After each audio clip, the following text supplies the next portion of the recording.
All right. Give me one moment here to make sure that everything's good on my end. So I know that the stream is starting up properly. Let's see here.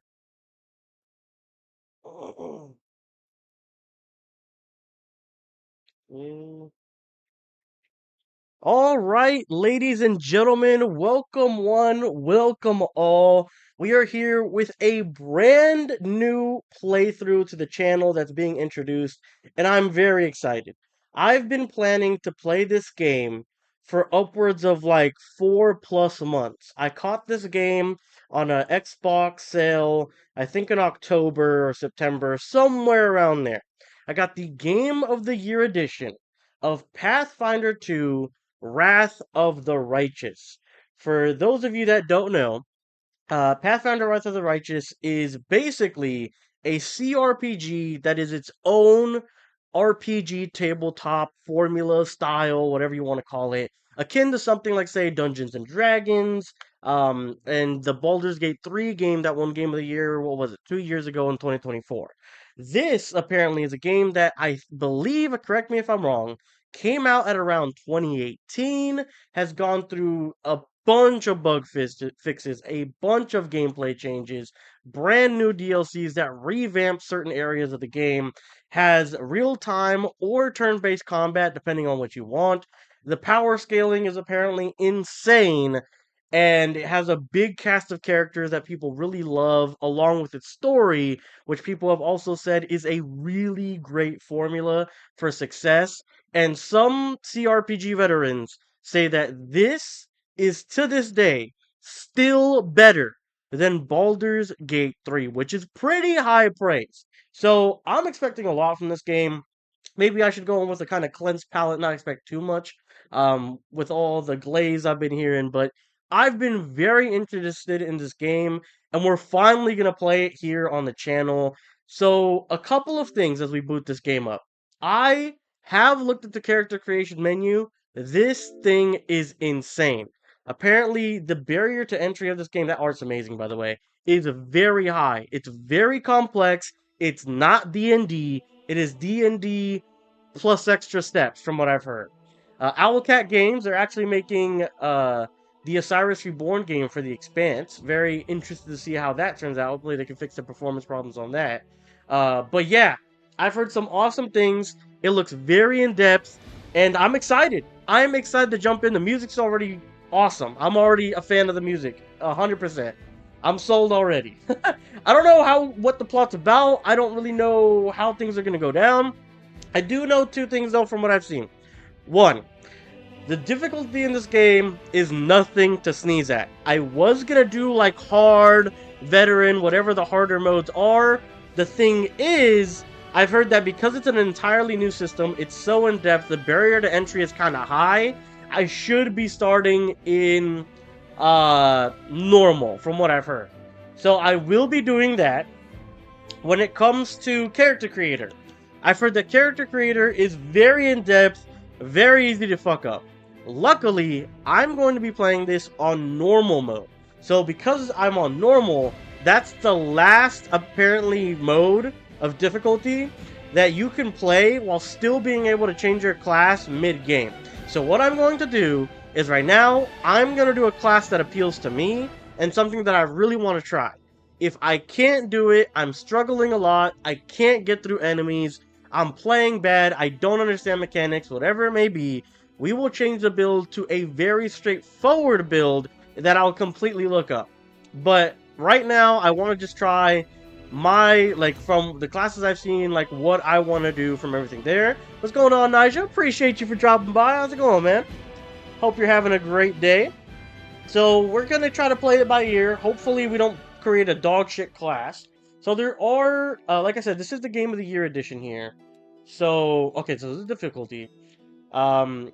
This is the regular story, which of course we're going to be playing. From what I've heard, we're supposed to do the main story into like chapter 1-ish. The characters look awesome, by the way. Like chapter 1-ish. And then we're going to do one of these. I don't know exactly which it is. But we're apparently supposed to do like one of these, apparently. And after that, we do like another one maybe, and then we come back to the main story, play it for a lot of bit, and then get into like one of these later DLCs. And I believe the Treasure of the Midnight Isles is for post game, or it's the Lord of Nothing. I don't know. I'd have to relook it up. Oh, it's right here, Chapter 5. So that's gonna be like the really, really late one, right?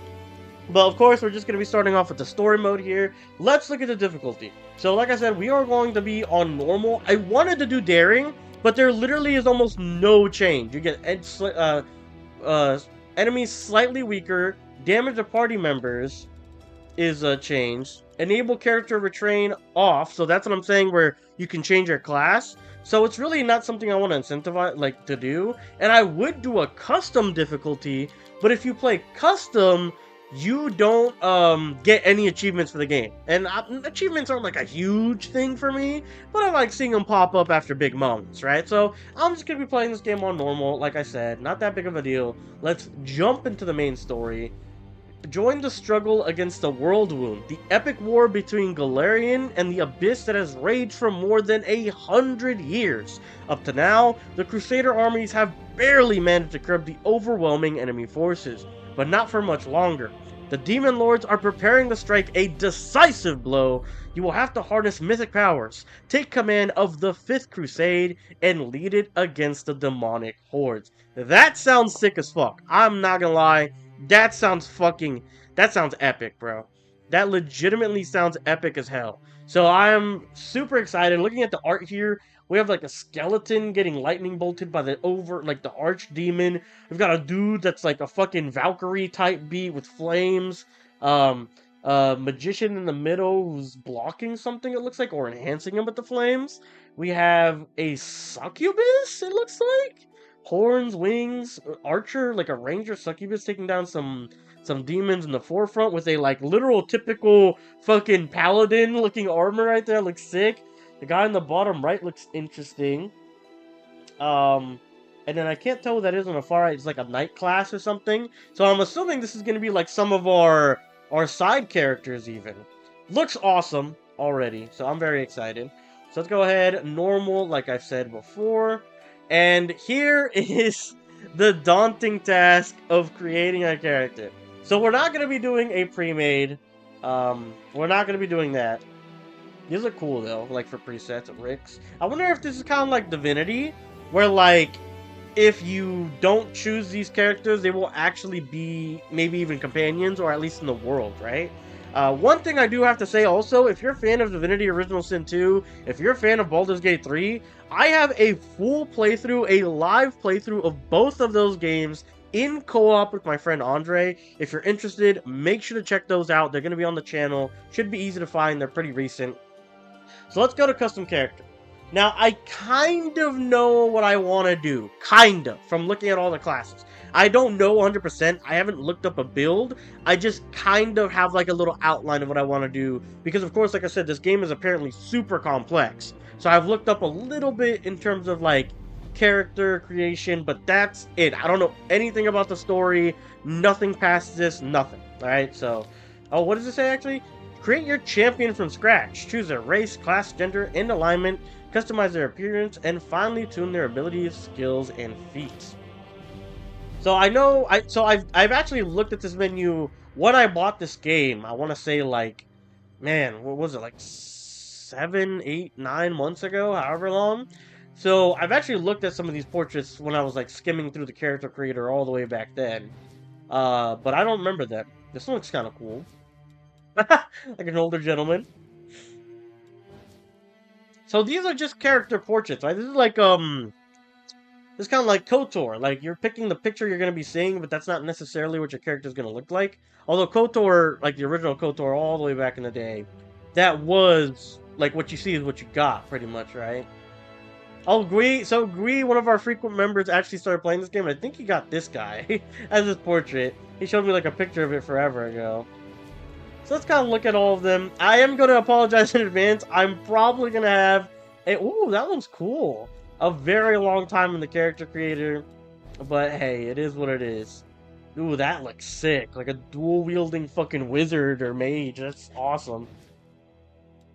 Some of these look funny. That looks kind of cool. I just don't like the little like halo behind him, but it looks pretty dope. Armor. Oh my god, this guy looks like fucking Littlefinger from fucking Game of Thrones a little bit. Just he's fucking tiny. All right, that armor's pretty sick. Like a senator look or something. So this is Kingmaker portrait. So this is from what I know from the first game's portraits. And these look pretty good, actually. That kind of dude. This guy kind of reminds me of, like, Verso or something. What the fuck? This guy look kind of clean. Kind of like his. He's, like, praying. I like that. That's a good picture. This guy's fucking stanced up. Gimli looking ass. Alright. What is that? Like a fucking... It's like a goblin. Oh, okay. They just got a treasure. That's a weird fucking... Like, what is that? Like... A pickaxe or something that was converted into a weapon? It's weird. That's sick. That's a cool ranger portrait. So far, I'm loving the art style. The art style is so fucking cool. The setting and tone just from that description of the world is awesome too.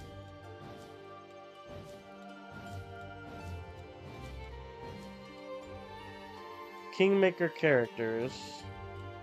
Oh, these are actual, like, Kingmaker characters? Or were these also, like, kind of... Oh, that one's nice.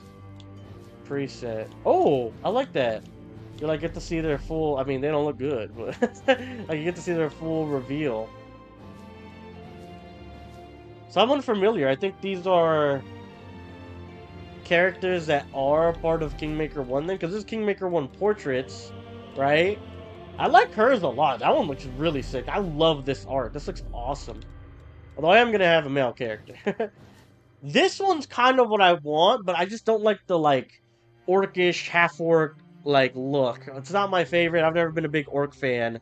But on top of that, this is kind of, a little bit of a spoiler alert, this is kind of the class I'm trying to look for. Like a half-wizard, half, like, you know, fucking...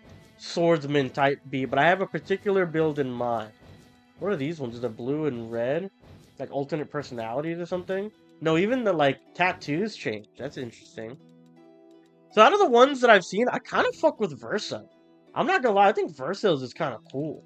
I love this one. This one, it looks like an awesome art. But like I said, I'm gonna be a dude. So it's either Verso, or I think there was another one I really... This one was decent, although I don't like the long hair. Because again, kind of like that same look, right? Like a Spellblade type beat. Again, I'm going to be looking at this as my major portrait for the game. So, I kind of gotta like this picture, I feel like. This one's cool as well, again, but it's, again, kind of like, it's a female. I'm going to be a dude. This one's kind of cool. I like this one. The long hair isn't as, like, prominent as, like, this one is, right? But I do like this one again because it kind of fits the motif of our character. That's the thing. This guy's dope. He kind of looks like he's like buffing his blade or something, right? I kind of fuck with that. Like we might end up doing Verso actually, because Verso, like, he kind of looks like he's a Spellblade in his own right. So we'll go ahead and do Verso here. And like I said, I'm gonna be trying to do like a Spellblade class, and from that, from what I've seen, is Magus. I don't remember which one's a good one. Is it Sword Saint? I don't remember. Let's read the Magus description. Magus is an arcane spellcaster who fights with a weapon in one hand and a spell in the other. They are very effective attackers thanks to the vast array of both offensive and defensive spells. However, playing this class takes a lot of attention and micromanagement. Oh man, of course. And then look at the difficulty. It says 5, bro. Come on, are you serious? It looks cool, bro. Features and abilities. Spell combat. This ability allows the Magus to cast a spell within the same round as a weapon attack. Oh shit. If it can't be used if the Magus has both their hands full. Oh, so you have to have... So what I was thinking is I kind of wanted to do... So my ideal build is a dual-wielding spell specialist. You can't really do that with Magus. Maybe we kind of change it to this be like a dual wielder in general. If that's the case, you'd have to pick Slayer, I believe, as a class. Because, again, I was looking at some of these. Yes, Slayer has them. I don't remember which one's the good one. Deliverer. I think it's Deliverer. But let's look. Let's see. Let's see if we're absolutely cooked or what. Oh, is it? Okay, and Spell Strike.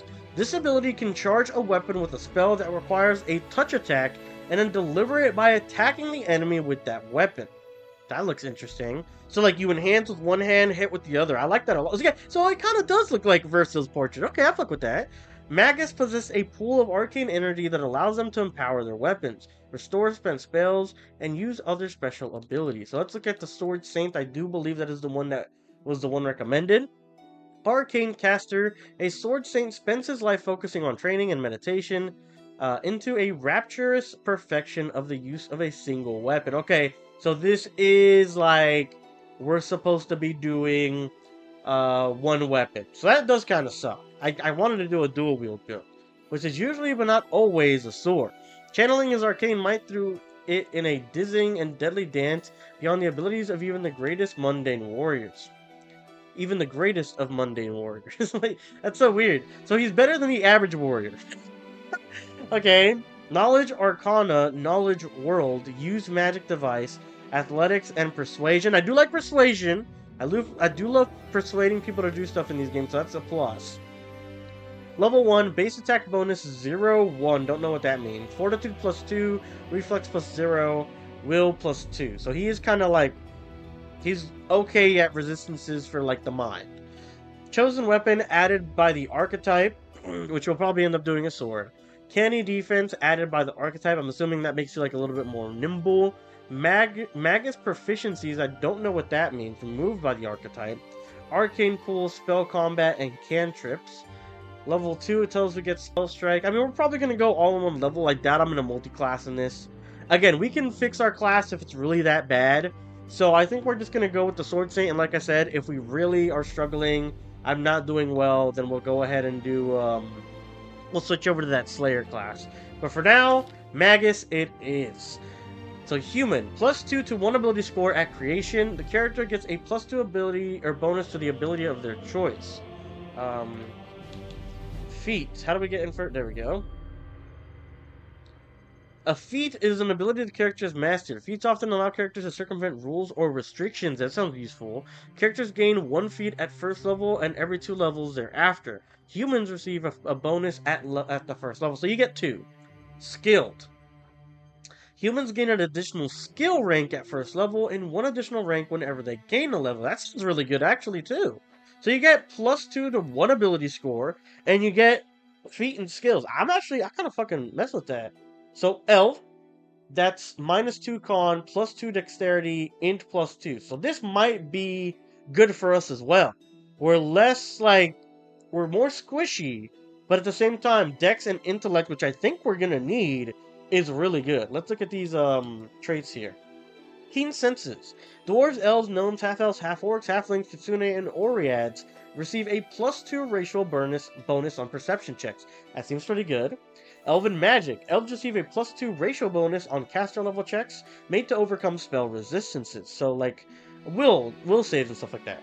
In addition, elves receives a +2 racial bonus on knowledge arcana skills made to identify the properties of magic items. So that's kind of useful, no? Because don't we have, don't we get something like that already? Like, what was it? It was, where was it? It was right here. Knowledge Arcana, right? That was it? Yeah, so Knowledge Arcana, right? Yeah, so that's even enhanced. Okay, so this might be the race we gotta use here. Elven immunities. Elves are immune to magic sleep effects and gain a +2 racial bonus to saving throws against enchantment spells and effects. These all seem really good. I feel like we should probably make an elf there.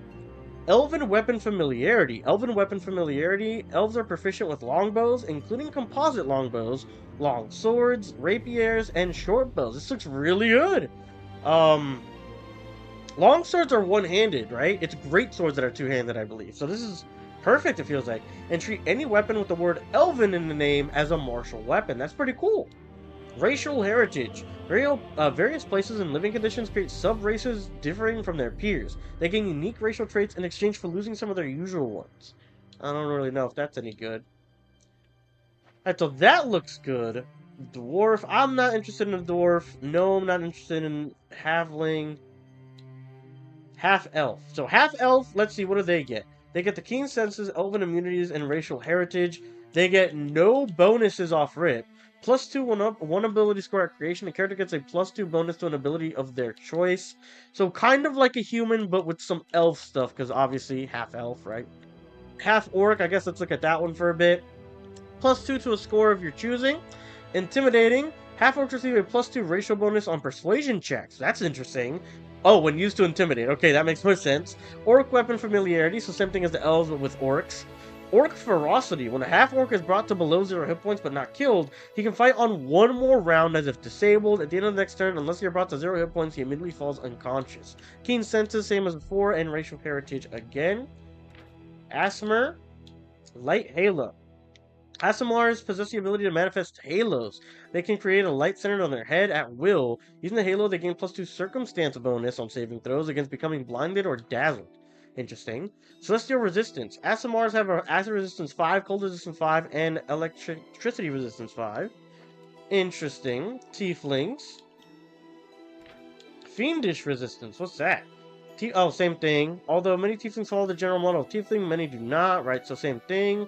Oriad, some of the same stuff, but he has slow movement, dwarf-blooded. Oriads have a base speed of 20 feet, but their speed is never modified by armor or encumbrance, so okay. Acid affinity, whenever the Oriad casts a spell with acid descriptor, the saving throw DC against it is increased by 1. Damn fear? Don't know how to say that one. Negative energy affinity. The living creature, Dampire maybe? Reacts to positive and negative energy as if they were undead. Positive energy harms them while negative energy heals them. Interesting. Resist level drain. A Dampire is immune to energy drain effects. Undead resistance. Dampires gain 2 racial bonus on saving throws against disease and mind affecting effects. Sounds pretty good, honestly. No plus 2 or like additives up there. Kitsune is the furry class. Kitsune magic. This is the one that Guiche chose. Kitsune adds +1 to the DC of any saving throws against enchantment spells that they cast. Kitsune has a charisma score of 11 or higher. For Keen Kitsune, it is intelligence instead of charisma. Gain the light spell like ability to use 3 times per day. Cast level equals the Kitsune's level. Kitsune reveals +2 racial bonus on mobility checks and change shape. The Kitsune can assume the appearance of a specific single human of the same sex. The Kitsune also takes this specific form when uses the ability. A Kitsune in human form cannot use her bite attack. Changing shape is a standard action. Interesting. The shapeshifter. So I'm thinking elf.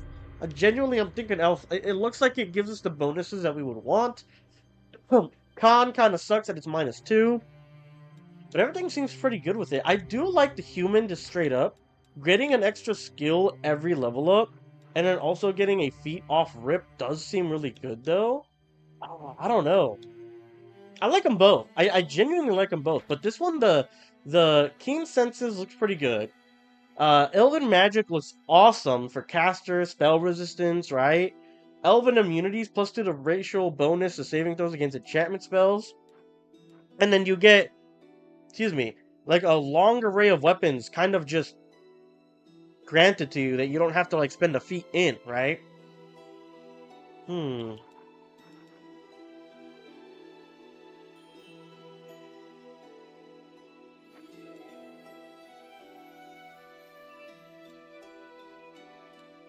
I think we're gonna go elf. I think elf seems cool. Has potential. We're gonna go elf. Let's go with a male elf, like I was saying. You are a usual exemplar of your race, Blightborn. Blightborn elf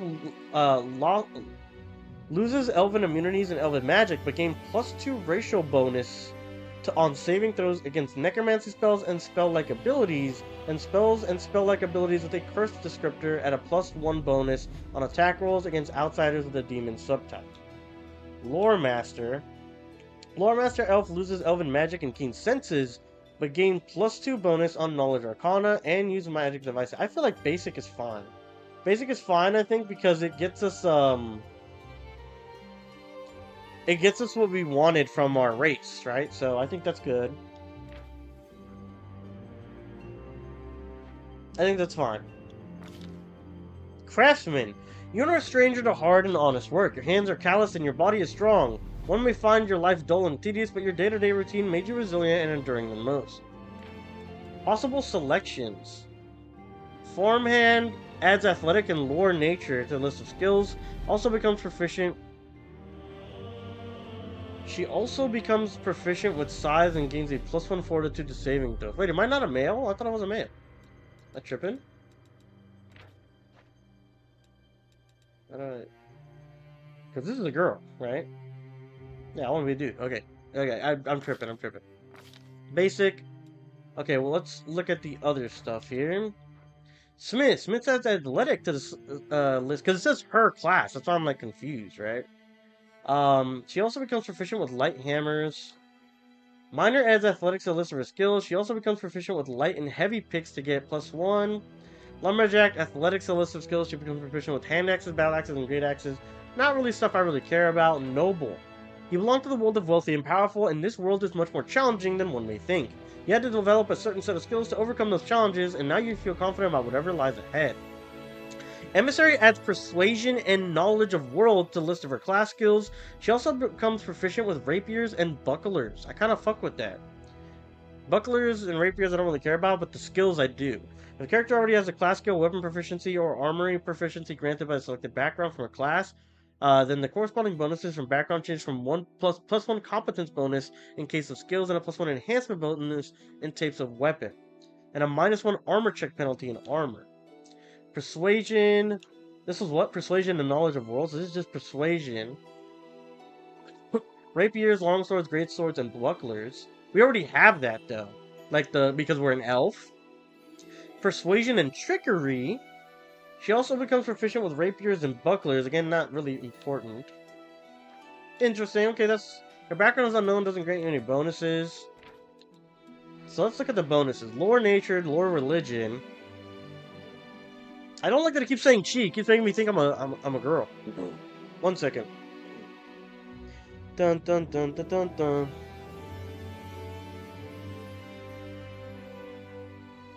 Bum bum. Just double checking. Alright, the male sign on the top right. I was like, I'm getting confused which one's which, but yeah, we're good, we're good. I'm just bugging, I'm bugging. So this one's actually not bad.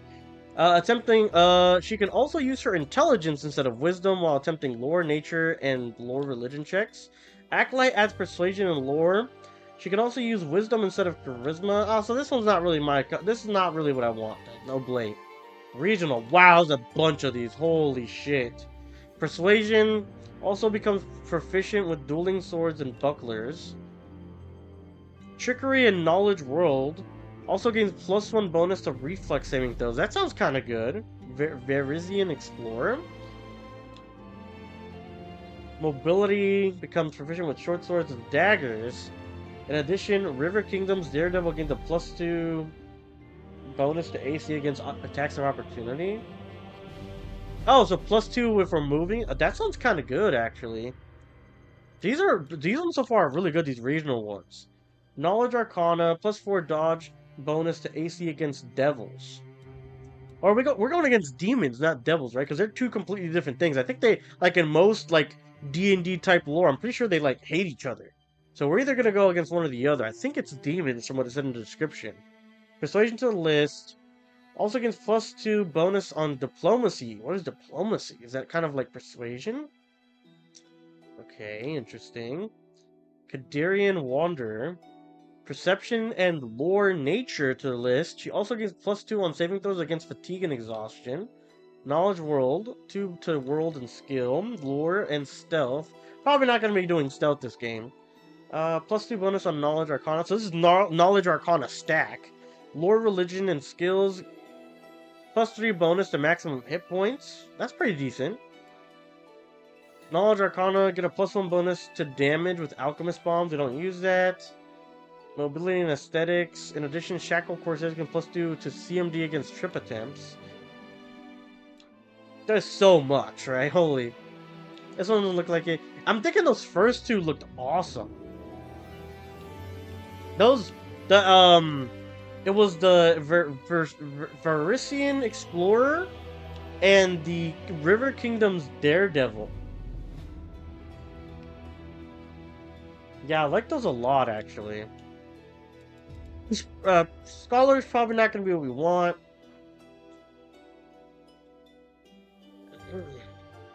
Throwing axes, daggers, punching daggers, and darts. I don't really care about that. +2 on initiative rolls, but stealth is one of them. That kind of sucks. Wander. Lore, nature, perception. Also becomes proficient with short bows. So this is like a ranger type stuff. Great clubs. I'm not going to be using clubs probably. No bats, animal companion. Also, this is like ranger class. Warrior. Persuasion to list of skills. Also becomes proficient with light armor, tridents, short swords, and bucklers. That's interesting. Also becomes proficient with light armor, spears, long spears, and javelins. Guard. Light armor, short swords, and light crossbows. Bounty hunter. Oh, but it's stealth. I don't want stealth. Okay, so I'm probably gonna do the regional one, and I'm torn between Viserion Explorer, adds trickery, so this is like kind of in hand with persuasion, so I kind of like it. Knowledge of the world, and then you also gain +1 reflex on saving throws. I kind of like that. This one is mobility, but you become proficient in sword and daggers, which might be useful for our one hand. Remember, this guy's portrait, he had like a little dagger, and he was amplifying it, so a dagger might be good for us. In addition, River Kingdom Daredevils against 2 AC against opportunity attacks. I'm really thinking about this one. The reflex saving throws might be really good. Attacks of opportunities are always good, and we kind of played around not getting attack of opportunity in Baldur's Gate. So if this is going to be the same, I think this might be the move here.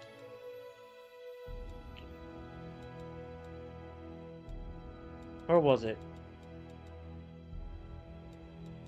This one, right? Trickery and knowledge, +1 to reflex saving. Yes, I like this one. Let's go ahead and do that. Alright. I just said, so it's like Albion where you create your character. I'm not familiar with what Albion is, but yeah, like D&D like. If there's anything D&D like, this is kind of it, right?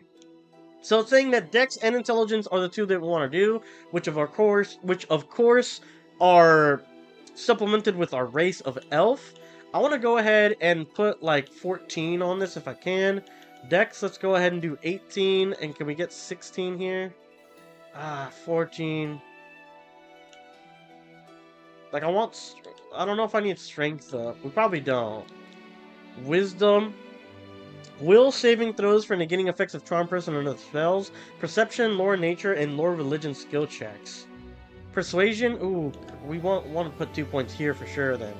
Charisma measures the character's power of personality, personal magnetism, and ability to lead an appearance. Here's an example of what your character's charisma modifier. Persuasion uses magic device skill checks. Channel energy DCs for clerics and paladins attempting to harm undead foes.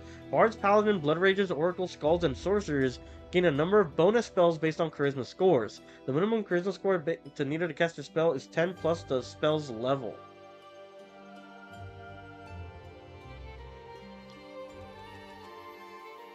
It says melee attack rolls. Okay, wait. Armor class, reflex saving throws, trickery, mobility, and stealth checks. So this is really good for us. Intelligence. The number of skill points gained each level through your character always gets at least 1 skill point per level. Knowledge, Arcana, and Knowledge world checks. So this is really good for us.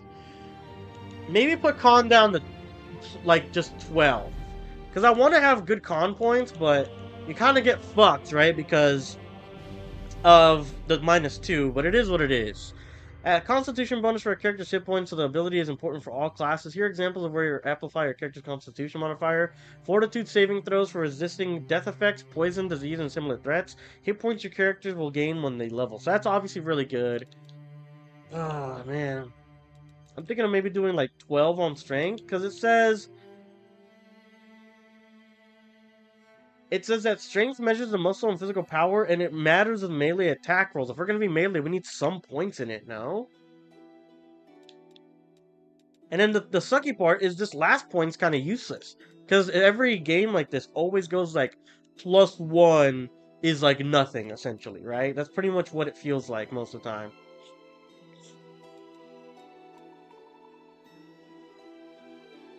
Maybe we keep it at 12.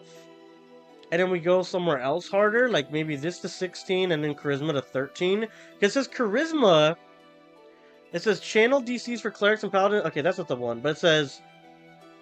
Oh, okay, but we're not a bard, paladin, blood rager, oracle, skald, or sorcerer, I don't think. like where our magic comes from, is it sorcery based? It says gain the number of bonus spells based on their charisma score. The minimum charisma score needed to cast your spell is 10 plus spells level. But it's like, if we cast spells, we can go up to 3rd level spells? Is that what I'm understanding here? If we keep charisma at 13? I mean, either way, wherever we put this extra point, it's gonna feel kind of useless. Let's just put it on charisma. I think +1 to strength, so we have better melee rolls is good. +4 to dexterity, that way, like, that's our main stat. I think that's great. Con -2 going up to +1, I think is a steal for us, honestly. We do have to put 4 points into it, but I feel like it kind of makes up for our weakness and just gives us a little bit of extra oomph. And an intelligence going up +3, I think, is good. It says alchemists, arcanists, witches, magi, and wizards gain bonus spells based on their intelligence score. The minimum intelligence score needed to cast their +2. Oh, okay, so if that's the case, we should probably dump it in here. Oh, we can't. It doesn't let us. You need 2 per on this one. I see. So it's either charisma or this. We'll keep it here for persuasion checks, I guess. But this looks good, I think. 12, 18, 11, 16, 10, 13. I think this looks good to me. Alright. Does unspent points... Oh, really? Where? Where did I... Am I bugging? Where did I take them from? Am I trolling? Like...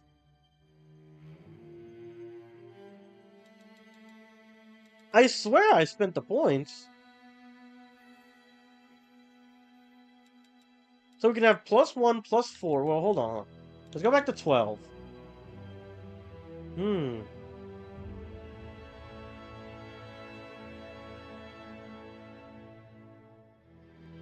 Okay, so we do have enough to spend all of them.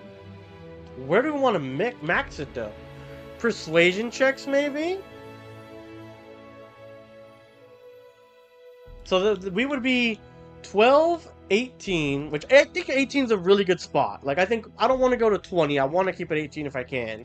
That way we can keep other points up. Con up... Oh, I messed this up. I see. Okay. That's what happened. So I was like, no, I know there was a point somewhere I'm missing, but yeah, okay. This looks good to me. I'll keep it as is. 1, 4, 1, 3, 0, 1. I think this is a great balance. Con maybe going to 10 is the only thing I would do. But I kind of want to keep my lives up as well. I feel like we have a really good grasp on everything else. I think we just go for it here. I think we're good. Allocate skill points. So obviously I want persuasion. That's something I wanted for sure. So we got a +5. Holy shit. That's really good. Okay, so persuasion for sure. This skill depends on strength ability score. Armor penalties apply to the skill check. Athletics represents a character's talents at deeds of physical prowess such as leaping or scaling walls. Here are examples that you'll be able to characterize athletics to. Move a heavy object, climb an obstacle, and jump. Jumping was very good in Baldur's Gate 3. I don't know if it's going to be really good here. Trickery.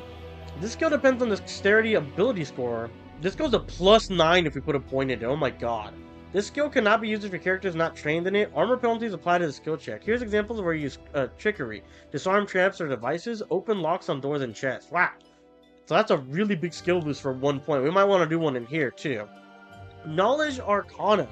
This skill depends on intelligence ability score. This skill cannot be used if your character is not trained in it.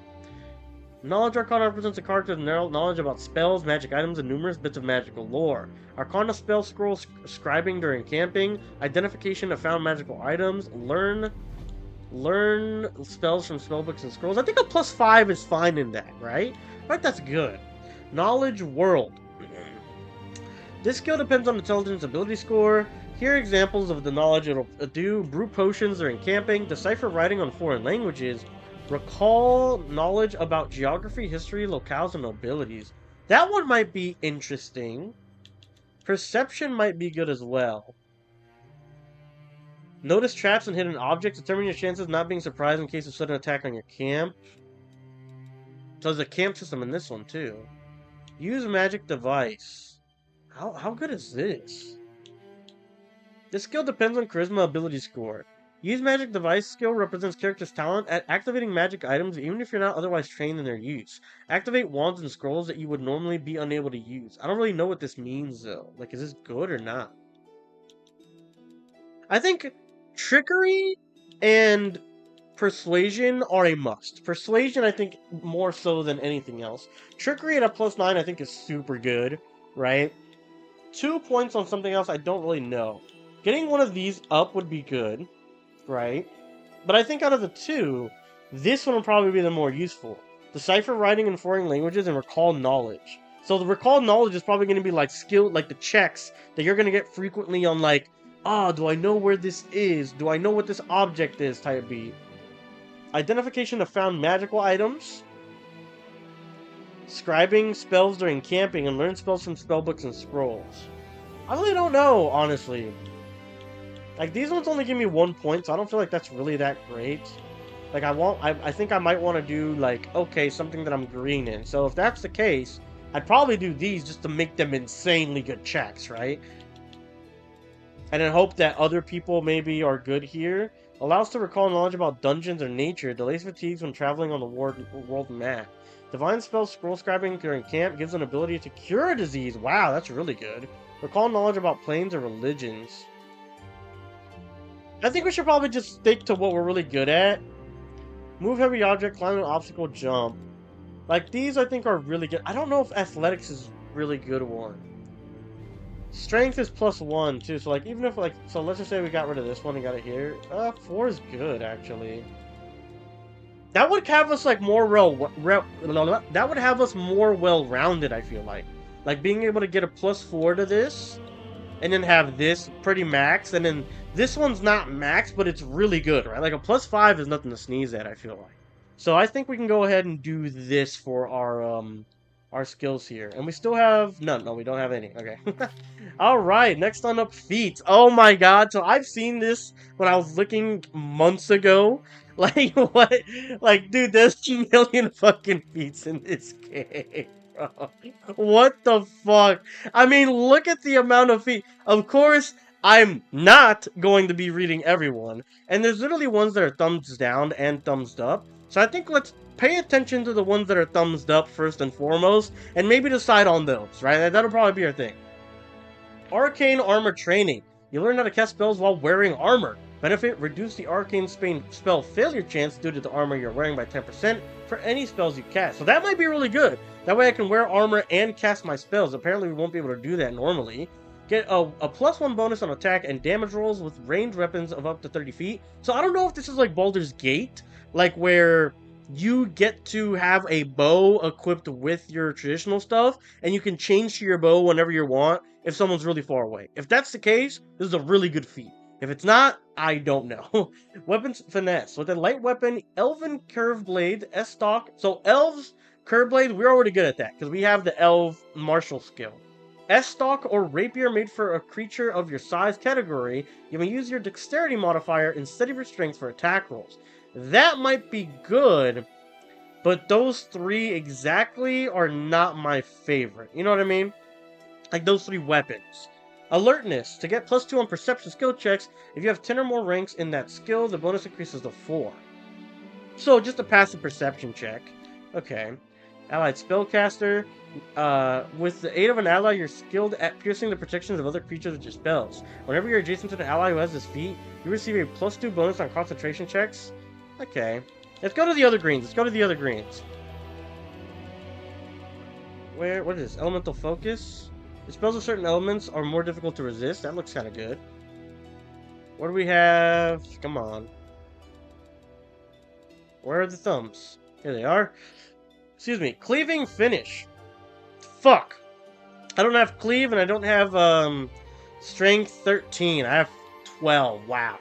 If you make a melee attack and your target drops to 0 or fewer hit points as a result of your attack, you can make another melee attack using your highest base attack bonus against another opponent within reach. Wow, that's really good.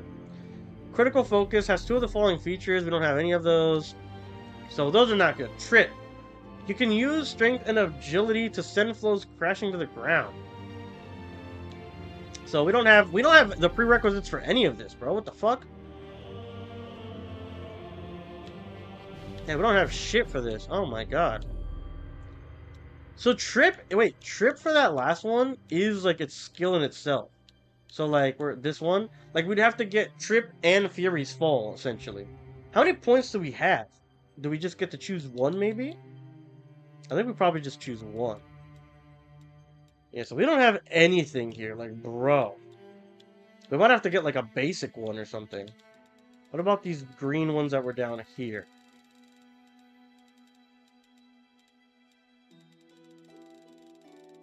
There are more greens, no? I swear there were, like, double greens and shit.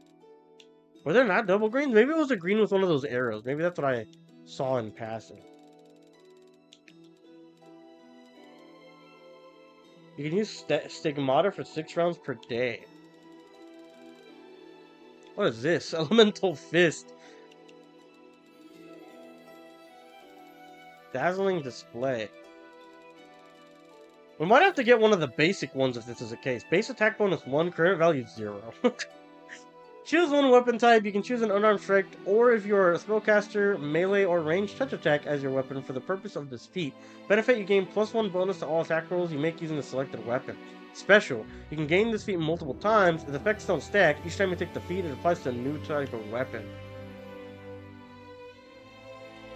So cleave looks like something that we might need. It looks like it's a lot of like basic stuff. So where's cleave? This looks alphabetically. No, we don't have cleave here. That's interesting. So this might, like, this literally might have to be like our starting point here. Like these.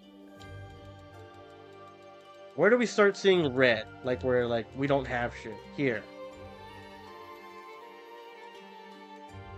Extra arcane pool. Your arcane pool increases by 2. You can gain this feat multiple times with effect stack, granting you an increase to your arcane pool each time you take it. I don't really know what the arcane pool is, but it does sound useful.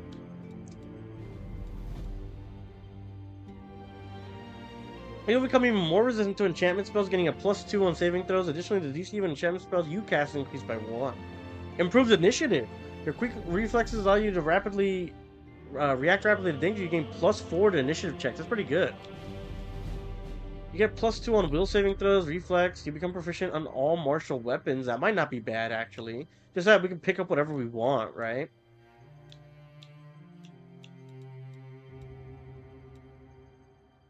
Your spells have maximum possible effect. All variable and numeric effects of a spell modified with its feat are maximized. Saving throw and opposed rolls are not affected. Your studies have helped you develop methods to improve spell resistance. When you cast a piercing spell against a target with spell resistance, it treats the spell resistance of the target as 5 lower than its usual SR. Quicken spell. You cast spells a fraction of the normal time. Casting a quicken spell is a swift action. You can perform another action even casting another spell in the same round. As you cast a quicken spell, a spell whose casting time is more than 1 round cannot be quickened. So you have to, like a 2-1 cannot be, but a 1-1 can. Level increase +4. A quicken spell uses up a spell slot 4 levels higher than the spell's actual level. Casting a quicken spell doesn't provide an attack of opportunity. That's huge. Special. You can apply the effect of this feat to a spell cast spontaneously, so long as a casting time that is not more than 1 full round without increasing its spell casting time. That looks really good, actually. What the fuck? Persuasive, get +2 persuasion and oh, this is actually really good. +2 bonus on all persuasion and perception skill checks if you have 10 or more in these ranks. Oh, I don't have 10 or more though. Oh, if you have 10 or more in these ranks, the bonus becomes +4. My persuasion is like, isn't it like 6 or something? It's not bad, actually. None of the companions have this feat. When you're adjacent to one or more allies that have this feat, you gain +1 to bonus saves. Choose a school of magic. Any spells you cast at that school are more difficult to resist. That's pretty good. I said, hold up, be right back. Alright, man, no problem. Stealthy, throw anything. Toughness, gain +3 hit points for every hit die you possess beyond 3. You get an additional +1 hit point if you have more than 3 hit dice. 2 weapon fighting, which sadly we can't do on this one, or else I'd just take it. Intimidating prowess. Your physicality might be intimidating to others, adding strength modifier to persuasion skill when using intimidate. We don't really have that much. Cleaving finish. So how do you get cleave? Like, it's gotta be here, right? I don't see cleaving finish, though. So, like, if we expand cleaving finish, right? Where is it? Can we go to cleave from there? No, we can't.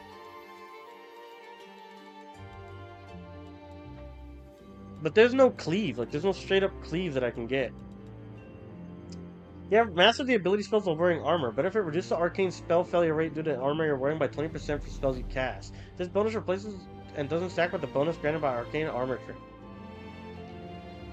Okay, I see what they mean here. So, but you need to get that one in order to get this one. So instead of going to 30% after stacking 20 and 10, it just goes to 20. Okay.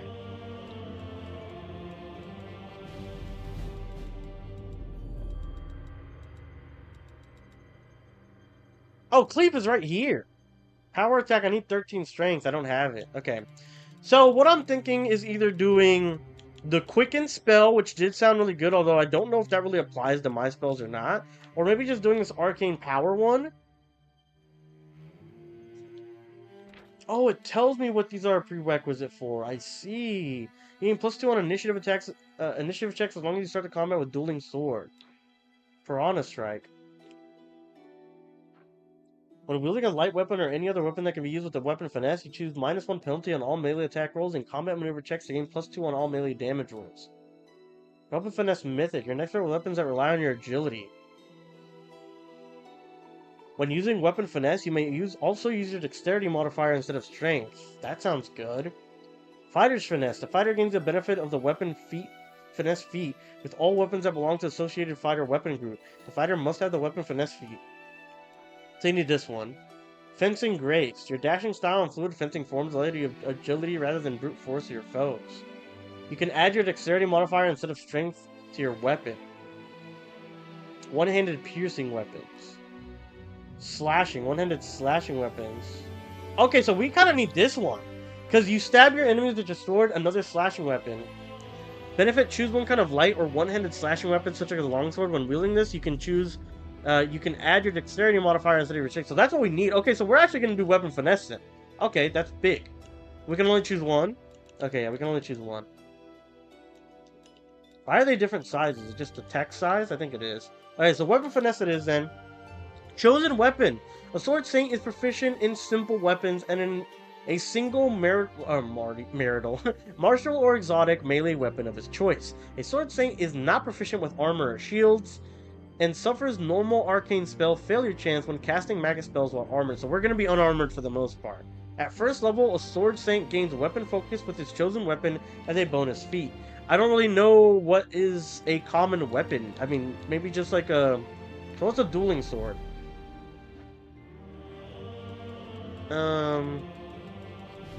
Maybe like a short sword? Like short... What's... Kukri I've heard is good with this class.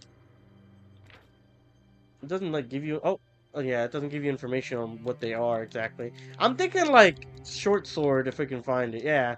So maybe a short sword then, since it seems to be a more common weapon. Again, we could like switch this around if we really need to, or like we can't find them. But short sword is going to be the one that I'm doing for now. Hopefully there's plenty of them at the beginning, right?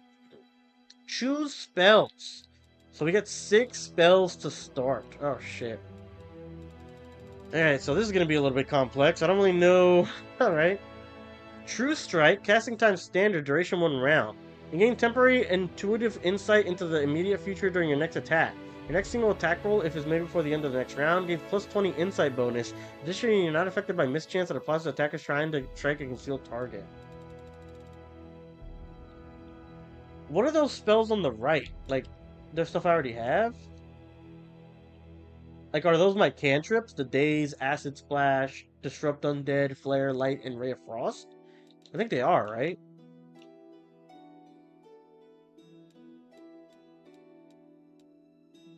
Yeah, it didn't really change anything there, like... Alright, let's see what they are. Burning Hands. Reflex half fire. Any creature in the area takes 1d4 points of fire damage per caster level, maximum 5d4. Color Spray. Standard action. We got the freaking LGBTQ fucking spell, apparently.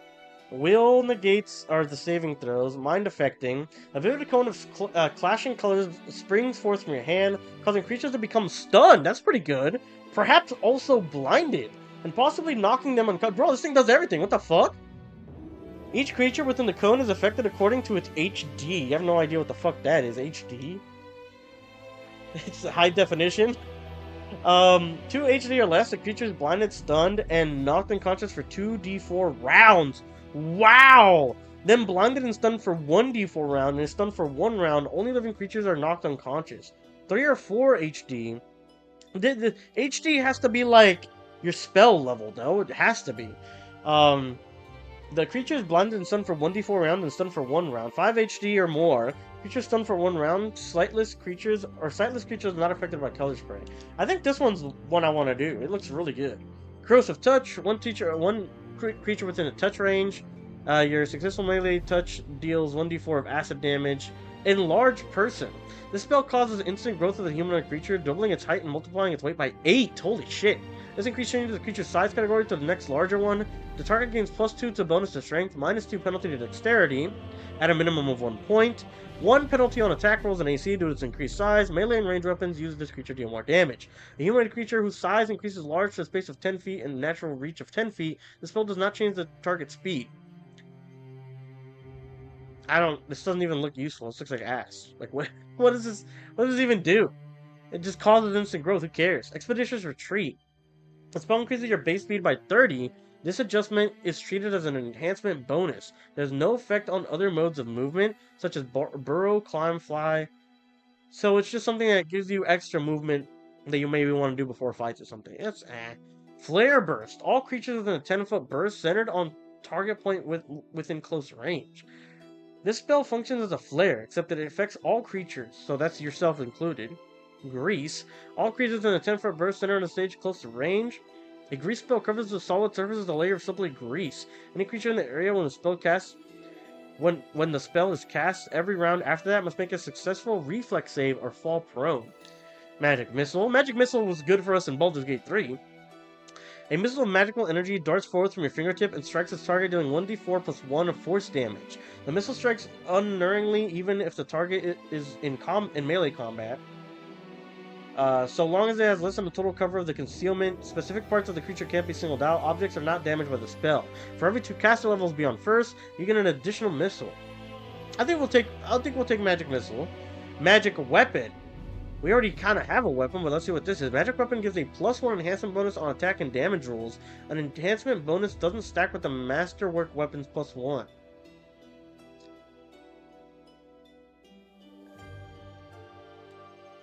Ray of Enfeeblement. A coruscating ray springs from your hand. You must succeed the ranged touch attack to strike the target. The subject takes a penalty on strength equal to 1d6 plus 1 per 2 caster levels. The subject's strength score cannot drop below 1. A successful fortitude save reduces penalty by half. This penalty doesn't stack with itself. Apply to the highest penalty instead. Reduce person, so that's the same shit as enlarge, but you get smaller. Not that big of a deal. Shield. Creates an invisible shield of force that hovers in front of you and negates magic missile attacks directed at you. The disc also provides a +4 shield bonus to AC. That's not bad. This bonus applies against incorporeal touch attacks. Since it is a force effect, the shield has no armor check penalty or arcane spell. That actually sounds pretty good, I'm not gonna lie. Shocking Grasp. Your successful melee touch does 1d6 of electricity. Snowball. Conjure a ball of packed ice and snow that you can throw at a single target as a ranged attack. The snowball deals 1d6 cold damage per caster level. On a successful hit, and target must succeed a fortitude saving throw or be staggered from... Okay, that's not bad. I'll take Snowball. Stone Fist. This spell transforms your hands into living stone. While the spell is in effect, your unarmed strikes do not provoke attacks of opportunity and deal 1d6 of bludgeoning damage. Nice. True Strike. You gain temporary Oh, I already read this one. Vanish. The touched creature becomes invisible for a short time. So it says target one friendly creature within touch range. Does that include yourself for that, by the way? Or only personal includes yourself, right? So if that's the case, I have Color Spray, Magic Missile, and Snowball. I'll probably do like Corrosive Touch or Burning Hands as well. Let's do Corrosive Touch, because demons and devils will probably have affinity to fire, right? So let's do that. We'll do Grease. And I'm curious on Magic Weapon, but it's only one friendly creature within touch range. It's not really yourself, right? So that does kind of suck. Shield looked kind of cool too, I'm not gonna lie. Let me do that. Wait, so I can't have both of them? Or like, do I have to prepare spells? Is that what this is? Like, I can only have 4, like, on me, but I have access to 6 total, right? Is that what they mean? I have 1, 2, 3, 4, 5. 1, 2, 3, 4, 5, 6. Okay, yeah. I think that is what it is. Spellbook. Yeah, see, okay, yeah, they were just hidden. Got you. This looks good to me. So our cantrips are Acid Splash, Daze, Dismiss Spell. Let me see this information on this stuff. Acid, you fire a small orb of acid at the target. You touch it, your target deals 1d3. Daze, mind affecting compulsion and spell clouds the mind of the humanoid. Dismiss spell. After the battle, you can dismiss the spell effect at will. You must be out of combat within 100-foot range. Dismissing a spell is a standard action and does not spend spell slots. Ignition, Flare, Disrupt Undead, Light, Ray of Frost, Touch Fatigue. You channel negative energy through your touch, fatiguing the target. Alright, I mess with this. Yeah, we kind of cover everything too with our cantrips as well. That's fine. I fuck with that. Alright, choose deity. Oh my god, we're still here. Bro, we've been here for an hour. We've been here for an hour. Oh my god, Abadar. Abadar, the god of cities, law, merchants, and wealth, also called the god of walls and ditches, is the Eastern Dragon Empires, is on a patient deity, maintaining a strong natural stance in his neutral stance in actions. He sets forth to expand civilizations and order among peoples of Golarion. Favorite weapon, light crossbow. Does the favorite weapon matter? Like, does it give me a boost or something? Ashakek, also known as a mantis god, Ashakek does not actively seek worshippers, but has them nonetheless. He who walks in blood is the divine person of the assassin and knows a red mantis, a group of infamous murderers who use the methods and themes of the mantis god to strengthen their own notoriety. Apsu, patron deity of all gods and metallic dragons, and one of the oldest gods in the great beyond. According to the Draconic creation myth, he was one of the primordial dragons who created the solar system and its inhabitants in the chaos of the universe. He's battling endlessly with his son, the evil god Dahak, the Sorrow Maker. Apsu has no oracles, for he believes inflicting a curse on a living creature is a terrible crime against that being, even in exchange for divine power. Asmodeus, oh no. King of Hell, Master of Witches, and Prince of Law. Powerful as the 9 archdevils inhabit Hell, and one of the Hell's rulers to claim full divinity. It is he who is credited with planning the contract of creation. Within the followers believe is hidden that means for the patron's eventual rise to supremacy. Jesus, okay, we're gonna be reading this for years. There's something that's like fun. The drunken hero or the accidental god. Hey yo, Caden Kalen, the god of alcohol, bravery, and freedom, is one of the ascended those mortals who achieved godhood by passing the test of the Starstone. Because legend tells that he passed the test while intoxicated, he is known as the lucky drunk, the drunken hero, or the accidental god. Favorite weapon is the rapier. Nice. Polar opposite of the father, Apsu. Oh, this is the son of okay, got you. Alignment, chaotic, neutral. Oh, there's alignments to them too. This one's my favorite so far. This one's also known as the Great Dreamer, Lady Luck, or Mother Moon. The goddess of dreams, luck, stars, and travelers is among the most ancient of deities. While her peers burdened themselves with the task of creating Golarion, she spent her time building the heavens. She knew that there would be plenty of time for her and her followers to explore the many wonders of the world later. She changed little since those early days, and she and her followers delight in exploring the world. That one's actually kind of nice. I like that one. Erzatul, also known as Old Deadeye and the Stag God, is one of the eldest human gods still worshipped in the Inner Sea region, concerned with family, farming, hunting, and trade. I don't give a damn. Oh, that's a cool emblem. Godclaw. The Hell Knight Order of the Godclaw reveals a pantheon of 5 deities. Imadei and Torag are seen as model Hell Knights, concerned with offensive and defensive combat respectively. Irori is the epitome of emotionless discipline, Abadar as a keeper of laws, and Asmodeus as a strategist king. Depictions of these deities are part of the Godclaw differ from traditional images, with the deities portrayed as the stern armored paragons of law. Interesting. Gorum. Gorum, also known as our Lord in Iron, is a god of battle above all other pursuits. It is said that he would rust away into nothingness if there was ever a time with no conflicts. Gosre, a dualistic deity of nature. Green Faith. The Green Faith is a naturalistic philosophy based on the belief that natural forces are worthy of attention and respect. Gyorna, also known as the Angry Hag, and for good reason. She's not a popular deity, as many fear for her clergy, which is entirely female. These are usually the victims of unforgiving and closed-minded outcast society. Disfigured prostitutes, wives caught in adultery, or pregnant teenagers distant from their parents. What the fuck? Priestesses are renowned for their ability to foster hatred and turn friend against friend. Her priestesses are also known to swap young babies for hideous monstrous creatures, births from their own. What the fuck is this? What is that? I'm a day. Oh, these are the ones from the God Call. The inheritor, Light of the Sword, and Lady of Valor is the goddess of righteous valor, justice, and honor. Having served as the Eridan's herald, she inherited many of the last Aslante's followers upon her death and continues to espouse the ideas of honor, righteousness, and defense of good in the battle against evil. Irori. Master of Masters, the Enlightened One, the perfect human, is the god of enlightenment, self-perception, knowledge, healing, and inner strength. His followers claim that he was once a mortal who achieved absolute physical and mental perfection, and thus attained divinity on his own volition. He is one of the core gods, if not the most powerful deity, of the Vedrani pantheon, but he has an increasing following in the Inner Sea region as well. Mother and patroness of many mishapen and malformed creatures that crawl. Ew. Nethys, known as the All-Seeing Eye, is the Garundi god who holds knowledge and magic above all things. He gained enough power to witness all things and both fuel the divinity and shatter the mind. Norgorber, known as the once mortal god of thievery and assassination. He is Reaper of Reputation by some, but he has more insidious titles among worshippers, like Blackfinger's Father Skinsaw in the Grey Master. Ew. The Lady of Graves, Mother of Souls, Grey Lady, Farzma is the goddess of birth, death, and prophecy. She shepherds Galorian's recently departed souls to their final reward. Upon death, souls migrate via the souls of Farzma. Okay. Ravagug. Imprisoned in the Age of Coalition, Ravagug is also known as the Rough Beast, the Great Destroyer, and the Wolfbreaker. Seeks only to destroy creation and the other gods. Damn. None is faithful, the Dawnflower, the Healing Light, and the Everlight. Sunrene is a goddess who teaches temperance and patience in all things. Compassion and peace are her greatest virtues, and if enemies of the faith can be redeemed, they should be. Okay.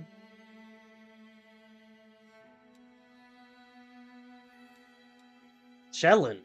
Shellen, also known as the Eternal Rose and Eternal Maiden, the Incorporable. This is the goddess of art, beauty, love, and music. Ooh, I kind of fuck with that. And the half-sister of Zon-Kuthon, Shellen focuses just as much attention on internal beauty as external. As aspects of her role of goddess of beauty, Shellen also promotes the creation of art and composing the performance of music. Clerics of Shellen frequently are artists themselves. As the goddess of love, Shellen encourages the proliferation of that feeling in all its forms. She is not the goddess of sexuality, lust, or fertility, and makes a very clear distinction between love and sexuality. Although she is not in any way discourage erotic love, the few paladins who worship her practice courtly love. I like this one. This one's nice. It's either the drunk or this. I really like this one. Priest, Hagava, Prophet of them, Mantis Zealot, Living Deity, Rosary Infiltrator, No Archetype Bloodseeker, Lawful Good, Neutral Good, Chaotic Good, Any Good, or Neutral. Undead. Pain. Yeah, so it's either Shellen, which I like the emblem too, or the Drunk God. Right? Those are the two ones that I really mess with.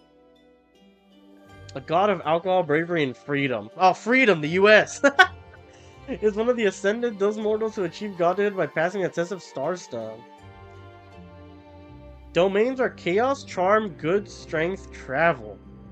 And he could be neutral good, chaotic neutral.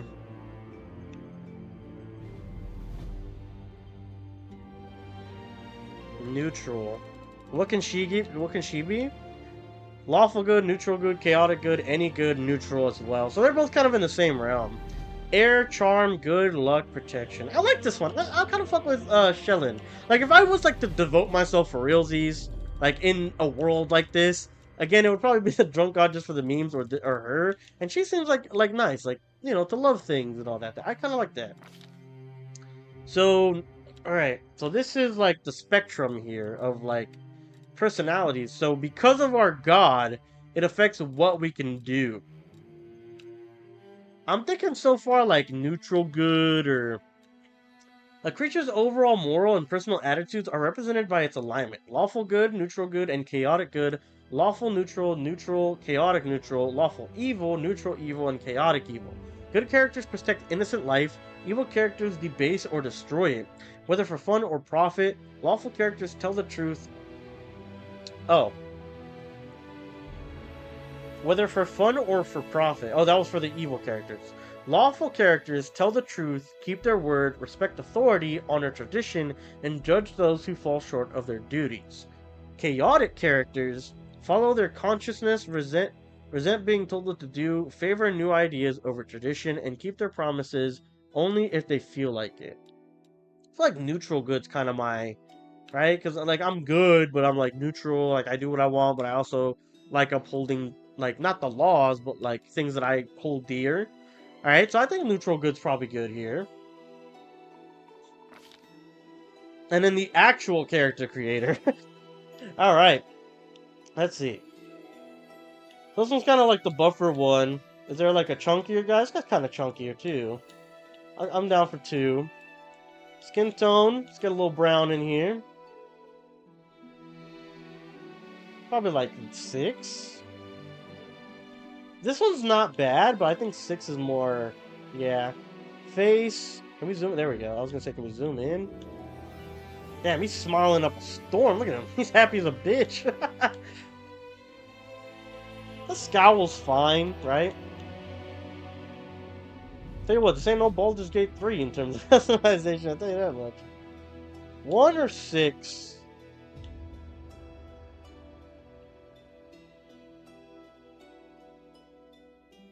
Like the jaw's more square and downwards on 1.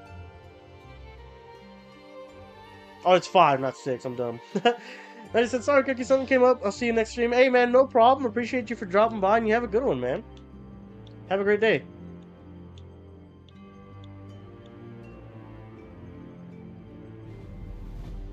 Like an eye scar, kind of like we did in Baldur's Gate, right? I think that'd be cool.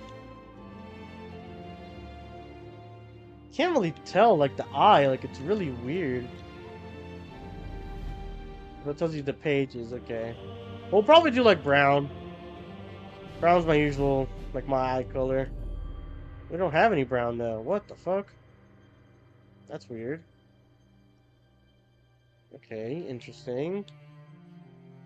I guess we'll do, like, a blue?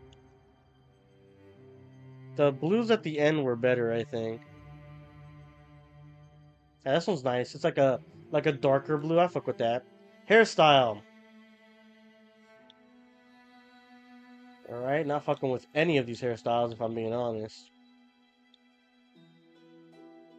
I really hate this like comb over look, but I like the length of the hair. This one's like so short, you know?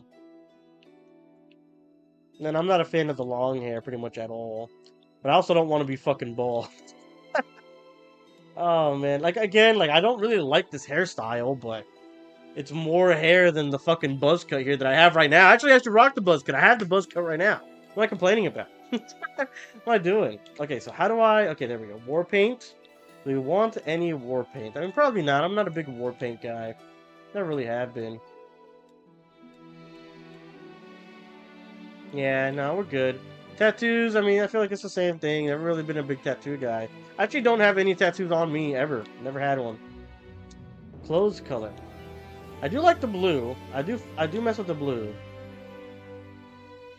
I kind of like the blue that they just gave me, honestly. Like, it's not too bright like this one, but at the same time, it's not, like, dull, you know? And let's do, like, can we do, like, a black? Maybe white. Do we have, like, a white? There's, like, a light blue.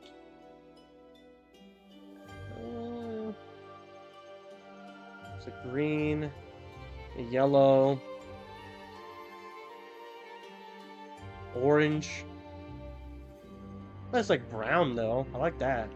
16. Keep that in mind. Ooh, 9's decent. 16 and 9. It's like getting white, but the bottom just looks so dirty.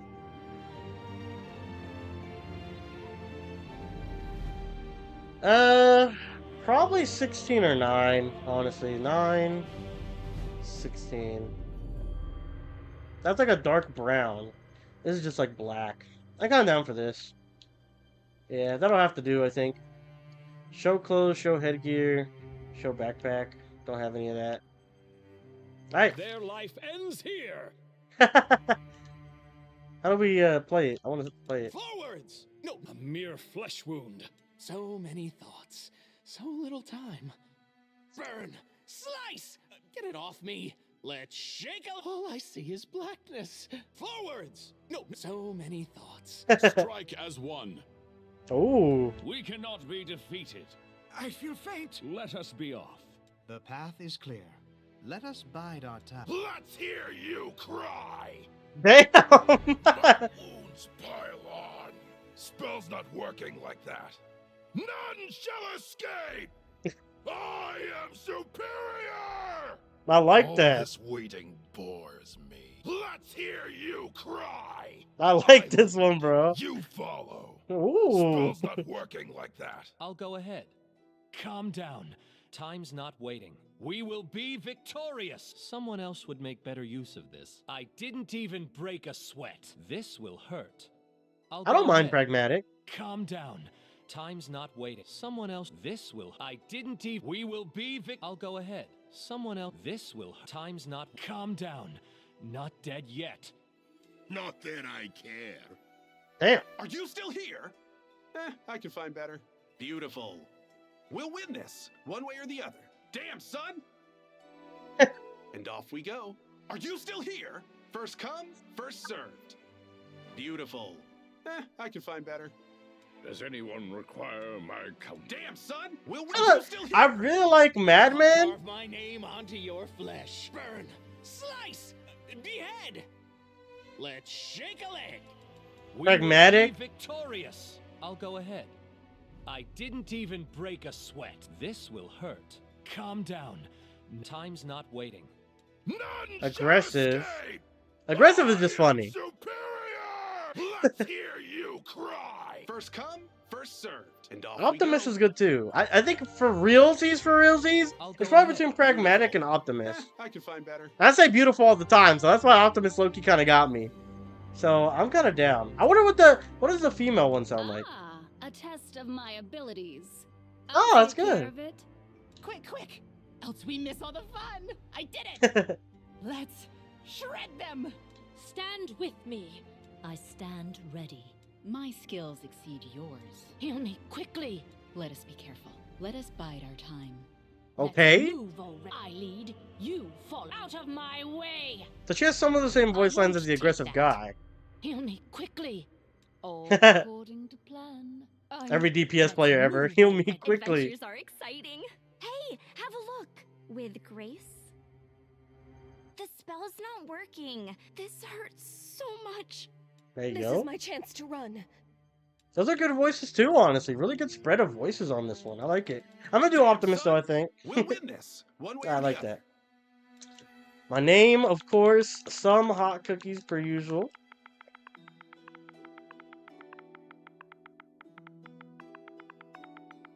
Boom. Birthday, we'll do Fairest, and my actual birthday, Fairest 4th. Well, I want to see what they're called, though. Abadius, Calistral, Fairest, Gosrin, Desnus, Serenith, Rastus, Eridus, Rova, and Lamashan, Neth, and Kuthona. Alright. First come, first served. We are neutral good elf male with strength of 12 plus 1, dex at 18 plus 4, con at 12 plus 1 even though we were starting at 8, intelligence of 16 plus 3, wisdom at a base 0, charisma at plus 3 at 13 of a plus 1. We are a sword saint. We start with 10 base HP. We look like fucking Verso from Expedition 33 where we're amplifying our dagger there. Looks kind of cool. Our attack base actions plus 0, melee attacks plus 1, range attacks plus 4. Combat maneuver, we have a bonus of plus 1 while flanking and a defense of 15 with being flanked, it looks like. Initiative of plus 4, which is not bad. Spell resistance, none, it looks like. Defense, armor class of 14. Flat-footed 10, touch 14, not really sure what these mean. Fortitude 3, reflex 5, and will of 2. Considering that we started off with a base of 0 with our class, a 5 reflex is really good. Speed of 30. Our special abilities are coup de grace, which is enemy within range. A full round action, you can use your melee weapon to deliver a coup de grace to the helpless opponent. You automatically hit a score of critical hit if the defender survives the damage. So this is like killing someone who's down. Treat affliction, which is like curing your wounds. You need a first aid kit for it. Demoralize persuasion. You can use a persuasion for intimidation skill to cause the opponent to become shaken for a number of rounds. That's pretty cool. The shaken condition doesn't stack with shaken conditions. Okay. Arcane weapon enhancement, which is where we put stuff on our swords and stuff. Alright. Acrobats mobility. You move through a threatened area without provoking an attack of opportunity. Wow! From an enemy using the acrobatics, when moving this way, you move at half speed. Not bad. Inspire Rage. This ability allows the character to accept effects of Inspire Rage. If it's disabled, the character won't accept the effects. Spell combat. This is our other stuff. The spells, cantrips that we have. Shellin, we're a basic guy where heritage traits are normal. Versian Explorer, where you get that bonus to reflex, trickery, and knowledge of the world. Simple weapons, we're getting finesse, so we can put that into fighter's finesse. And that Piranha Strike. Our focus weapon is the short sword. We have these traits from our race. We have some spells here that we've already read through before. Our skills are +5 to athletics, +4 to mobility, +9 to trickery, +4 to stealth, +5 to knowledge arcana, +8 to knowledge world, 0 to lore, nature, and religion, +2 to perception, +5 to persuasion, and +1 to use magic device. Spells, we can go up to a 6th level spell, it looks like, which is super good. Oh, so that is going off of our intelligence set. Okay, interesting. That's good to know. Martial qualities, weapon proficiencies are Elven Weapons Familiarity and Simple Weapon Proficiency. Damage reduction, value, and exceptions are none. Energy resistance and values are none. So we are finally done. Boom! Ladies and gentlemen, after an hour and 20 minutes, we have finally finished our character creator and are starting off with our brand new playthrough of Pathfinder 2 Wrath of the Righteous. Holy shit. I mean, I'm excited, man. What a great character creator. I feel like we did pretty good on our class, all things considered, and not reading through everything. So let's see what's happening.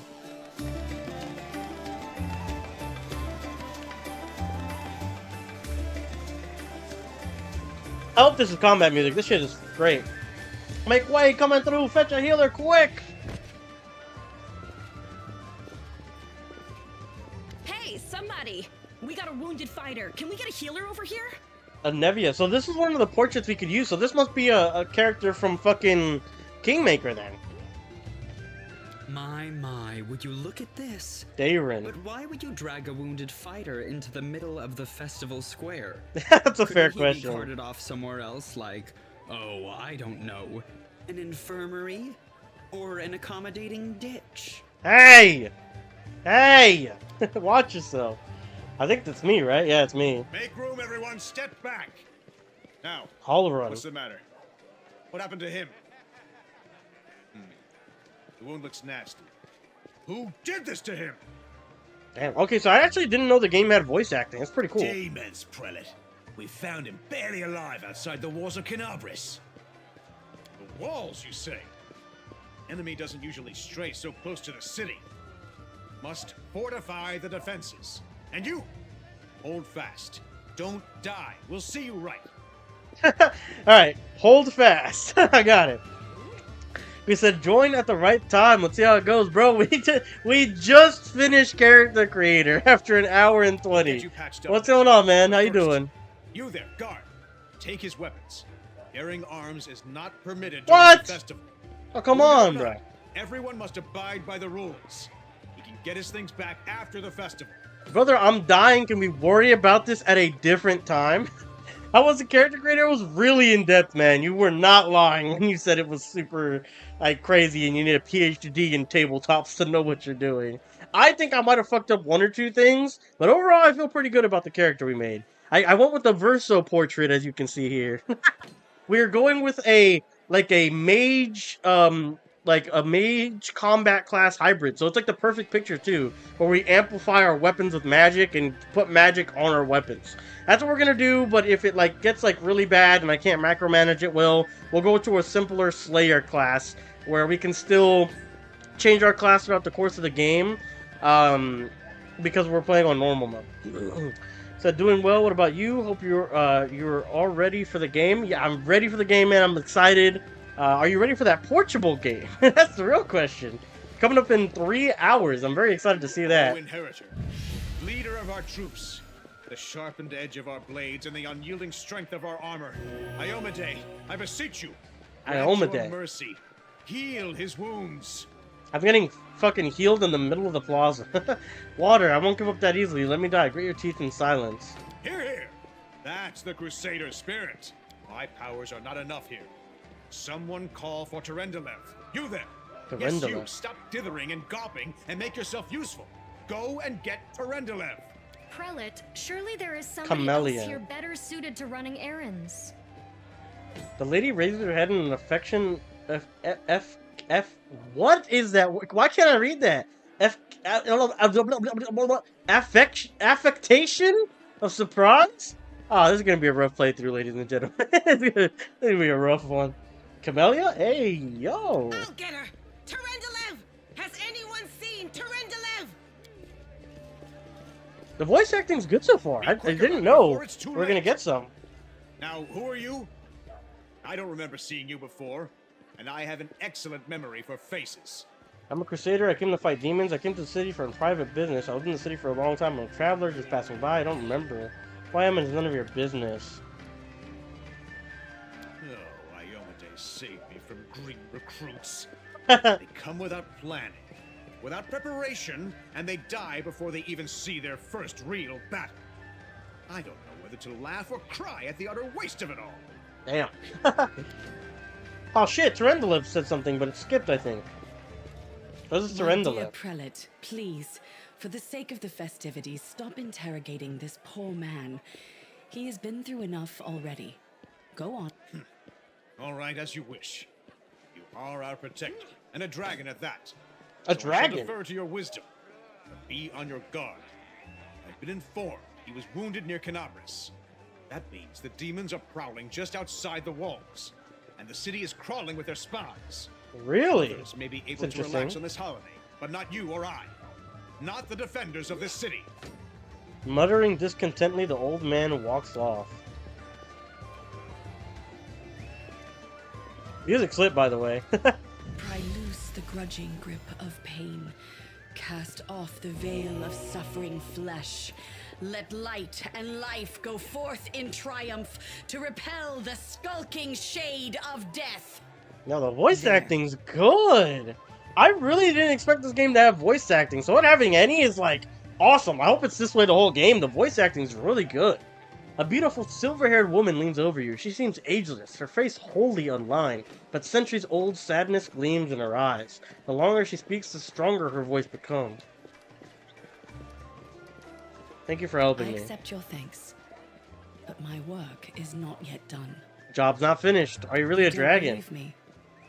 Perhaps I should retake my true form and engulf this square with my ice breath to win your trust. The woman lets out a melodious laugh. Pay no mind to my current guise. I appear this way when I walk among the people.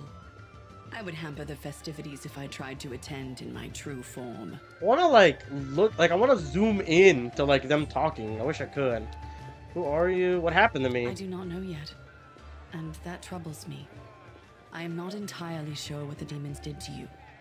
This wound is no ordinary injury, and it was inflicted by no ordinary weapon. Yeah, I don't know why, but for some reason my ass really hurts. But only time will allow you to heal fully. Okay. So it's no ordinary injury, so we've got like a lasting wound. It's not a scar, but like something magical. Interesting. My name is Terendelev.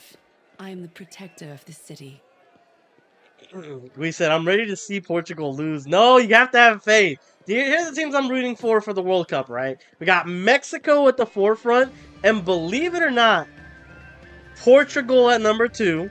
After Portugal, and I love you, man, but really, I want to see Cristiano Ronaldo up there in the GOAT conversation still. In order to do it at this point, he really needs the World Cup. His team's looking like shit, though, I'm not gonna lie.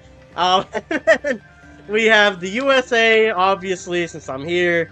And then after that, probably Spain.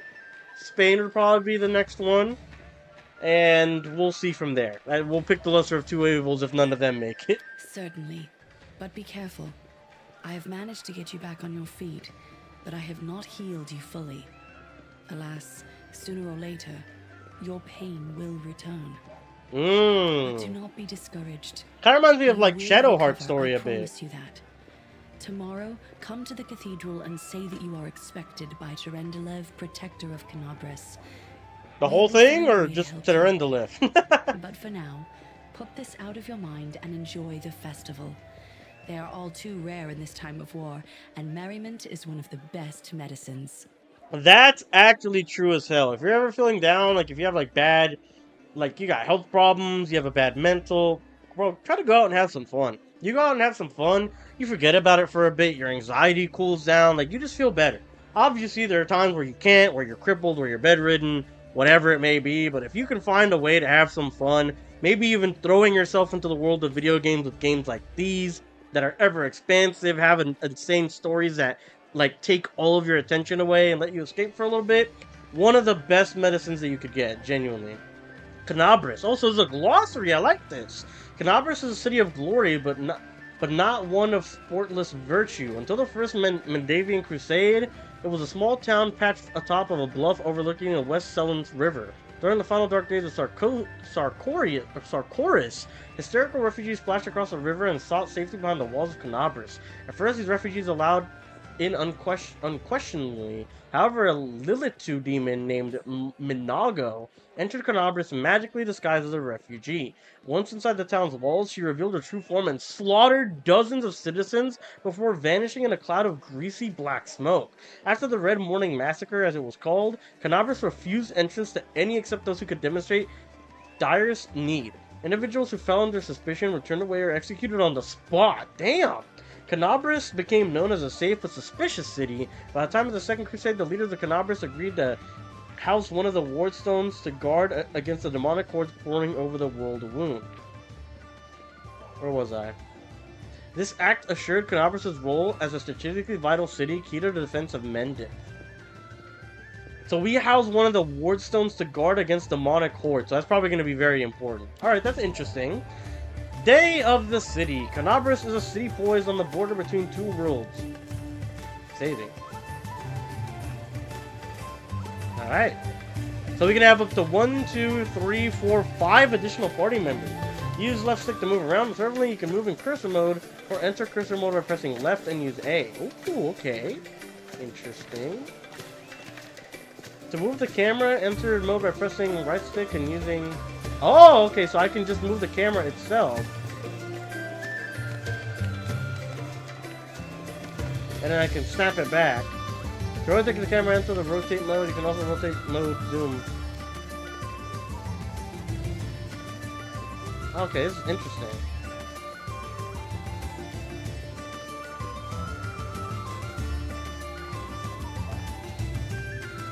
Okay.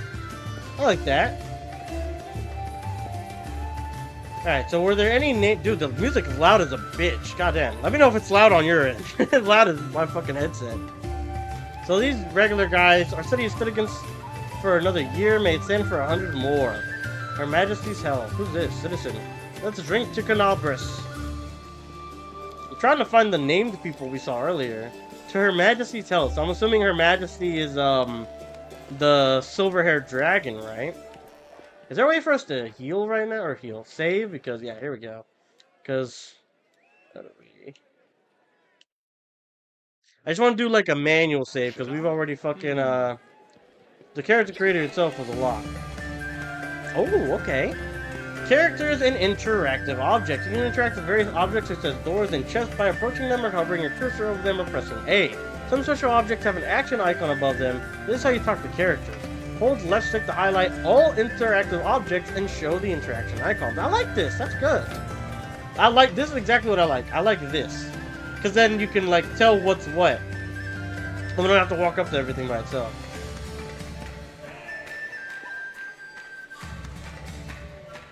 How's this? Oh, okay. We threw a dagger. Get in! Bullseye! Oh, what about 100 paces? Can you do it? Man, what was that button again? It was left stick, okay. Social. So many happy faces. Days like this keep hope alive. Stranger. I'm the answer, but what is the question? Bro, what is wrong with you? What is actually wrong with you? I am the answer, but what is the question? Bro, shut up. Like, who the fuck do you think you are? I'm the answer, but what is the question? What a fucking loser. We said, I wish, but Portugal will face Croatia, then probably Spain and France, then they barely won against Congo. Yeah, that wasn't the best, but hopefully they do better, right? What is this? We're just training dummy. Sock him! Oof! Do it, come on! Hit him with a heavy right! Ah! Bam, right in the jaw. You call that a punch? Here, let me show you how it's done. Oh, what the fuck? Hey, what the hell? Hey!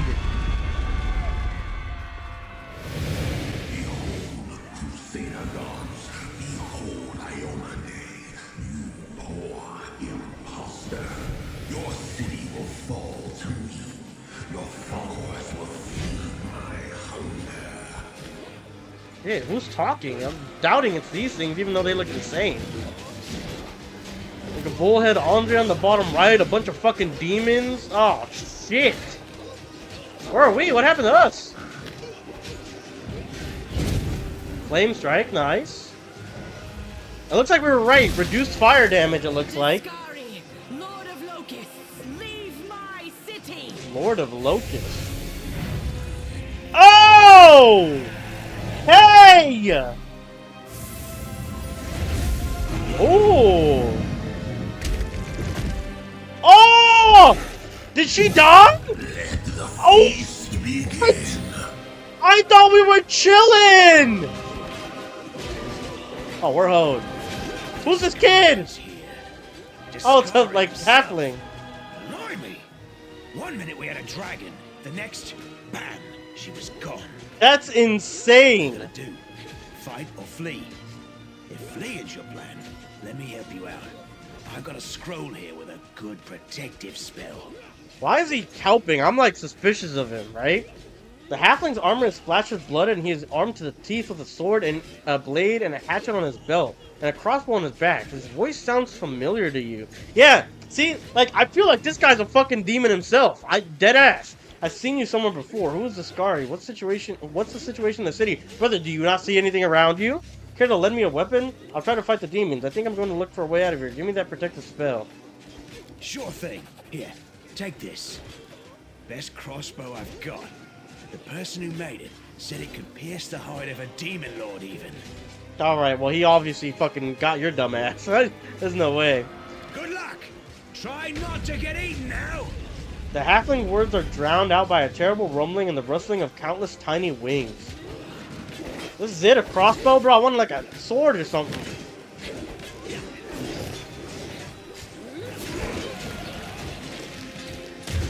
Bro, what the fuck is... Oh.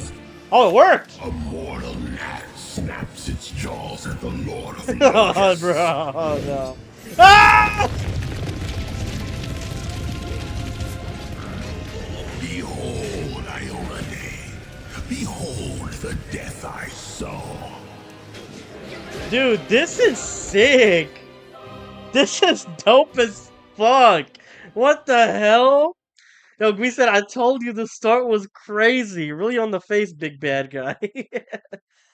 Oh my gosh. Dude, that was a sick intro. And she's just fucking dead. Dragon Terendelev, the defender of That's Canopus, insane. fell in battle.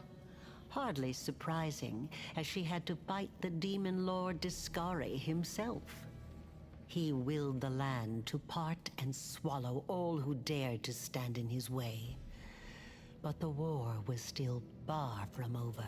And again, I really like the voice acting in the game. Not only is it good, but there's a lot of it. I thought this game didn't have any voice acting from what I heard, so it kind of was like, I'm gonna have to read all this, but no, they have, everything's like voice acted. A really great surprise for me. Devoured by darkness, the physical organized race spirits of the city has ended in death and destruction.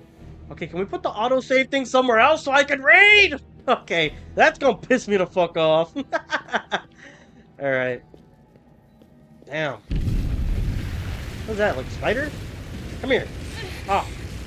Anevia. A small woman with messy brown hair winces in pain, uttering a stream of curses through clenched teeth. She is pinned to the ground by a couple weighty boulders. Hey, Selah. You actually got pretty lucky. You fell down into a black hole. But at least you're not on your own. You've got a great companion. Everything's going to be just fine. Tell me something. Can you feel your legs? The only thing I really don't like about this is that they put the fucking, like, gray text that they don't read in the middle of it. So I wish they would, like, give me the option to, like, pause the voice acting for a second so I could read it where it's supposed to be, like, meant to be read. You know what I mean? The young woman in knight's armor studies the rock intently, clearing, trying to work out how to move it. Gain some experience for that. I feel him all right. One say no to a little less feeling in him. My ankle's killing me, but my back seems to still be in one piece. My head, too. That's all that matters. Now, we're going to... Hey! Fancy meeting you down here. You're the one that Terendelev healed today, right? You aren't injured, are you? Will you help me get her out from under the boulders? Oh, and she was supposed to help us again tomorrow, remember? So that kind of sucks. So, she says, spotting you, the knight reaches for a sheathed weapon, but she scrutinized your face momentarily. She raises her hand in greeting, and then she said what she said. So, how do we expand this? Skill checks and dialogue. During the course of the game, you will have to apply your skills in many different situations. Frequently, you will have to make a skill check during dialogue. Here, for example, we are trying to help Selah fetch Anevia from beneath the rubble. The results of such checks determines how events subsequently pan out. Can we, like, accidentally kill her if we fuck up or something? Like, say we try a strength check and we just fucking roll her over.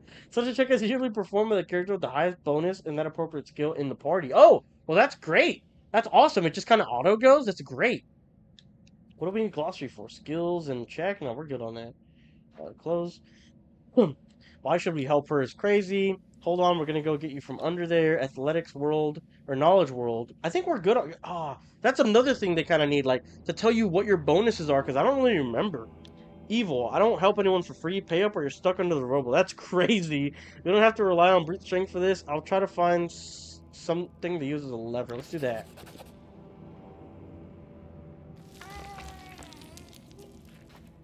That sounds like we fucking killed her. What the hell? Succeeded at a knowledge world check. You quickly find some suitable sticks and you free the wounded woman from the rubble without even breaking a sweat. Look at you. It's good to meet someone who uses brains first and brawn second. Damn it all. The woman feels her legs. Oh well, I've had worse. I'll just make myself a splint out of something. Fishing for a piece of twine out of the pocket. I wouldn't have lasted long on my own stuck under there. I'm Anevia Tirabade, of the Eagle Watch. I was overseeing security at the festival square. I thought maybe spies or demon worshippers might have something nasty planned. What actually happened, though, now that I did not see coming. I don't think anyone could have been prepared for that. I think they did have a spy. I think that fucking little halfling that gave me the crossbow, I think he actually did. I think that's a demon in disguise. Kind of like what they were saying of that Canabris bio that we read. I think what ended up happening is that's like another grand demon or something that was infiltrating and checking things out for the Locust guy. And then that demon is actually maybe the one that even, like, put us in critical condition in the first place. That's why one of the options said, do I know you or you look familiar or something like that, because that's probably the one that fucked us up. Well, I'm Selah, paladin by the grace of Iomade. I crossed the whole continent to come to Mendeb and fight demons. And well, I've been fighting for a while now. I don't even want to think what might be happening up there in the city. Canabres has lost the protection of Terendelev, and of the Wardstone too, looks like. It's a relic without equal. It was placed here personally by Iomade's herald, with the goddess's blessing. I really wanted to go see it, to pray before it. But there's no point worrying about a stone when there are people dying in the streets. I mean, I wouldn't say there's no reason. If it really is something that protects the city against, like, demons and stuff, per se, right? If that's the case, I would say, yes, people's lives are important, but the stone is important too. That way it can try to prevent other attacks from happening. Yeah, things are looking grim enough, but don't lose heart. Wardstone or no, dragon or no, Canabres will never give in. Simple as. Well, we've introduced ourselves. What about you? I came here to fight the abyss. I'm a scholar. I came here to the world wound with my to see the world wound with my own eyes. One person's war is another person's opportunity. I'm in the city to seek my fortune. I'm led by destiny. I don't know why fate has brought me here, but I feel I was not. It was not by chance. I'm a traveler, and I just wound up here. My name is Somehotcookies. I'll just go with 6. I think. Who I am is none of your business. Good to meet you. Now, tell us all about yourself. Whoa, girl. Slow down. Exchanging names is enough for now. We don't have time to be swapping life stories. We need to find a way out of here. I agree.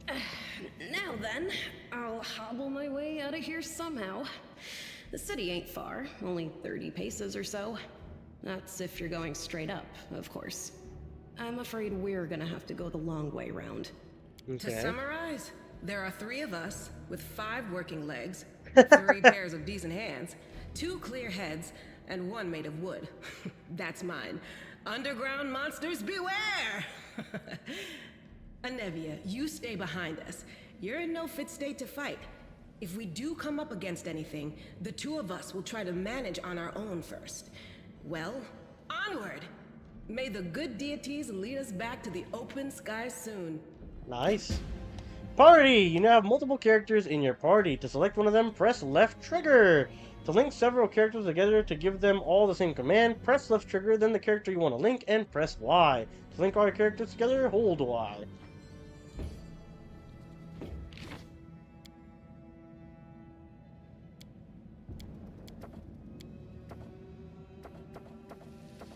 Let's see if I can sneak around. Let's see if I can sneak I was never good at stealth, but I'll try. Order artificial intelligence. What is that? Like it's confused, or it's controlled by AI? I am here all week. I am here all week. So can we talk to her, or how was it the cursor mode again? Is this? So we can like. Interesting. So how about just like unlinking her? I feel like and she's still with us, or no? Like they're still following Let's you, see right? what we can do. No, she stays behind unless I link her. That's weird. What if I put artificial I'll intelligence? help where I can.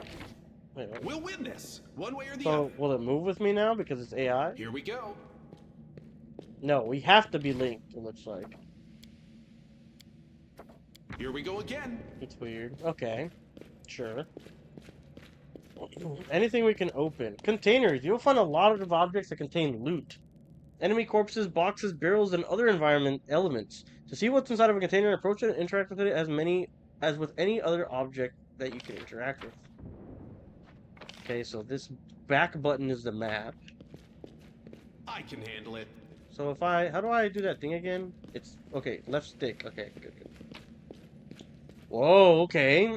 Information, so you can see cold iron rapier, short sword. That's our thing we're really good at, so we wanna attach that for sure.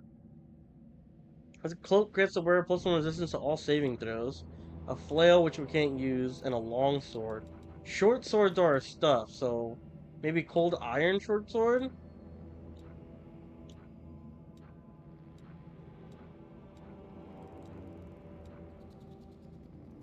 Collect all, obviously, but... Oh, why was I fucking resting? Weapon grip. Whenever your character holds a weapon with one hand and leaves the other one free, you can switch the grip by clicking the button that appears next to the weapon set. A single sword on the button indicates what the character is holding with, or the weapon he's holding the hand with. 2 swords on the button icon indicate that the character is holding a weapon with both hands, while when they are, the weapon's icon is displayed in both weapon slots of the weapon set. Our character wields a one-handed weapon with both hands in melee combat. You add 1/2 times the character's strength bonus on damage rolls. Okay. How do I go to... Here we go. Right trigger did it. Okay, so I want to attach the weapon. I want to do the cold iron short sword, I think. It has slashing instead of piercing damage. Quality is cold iron, which I don't know what that is.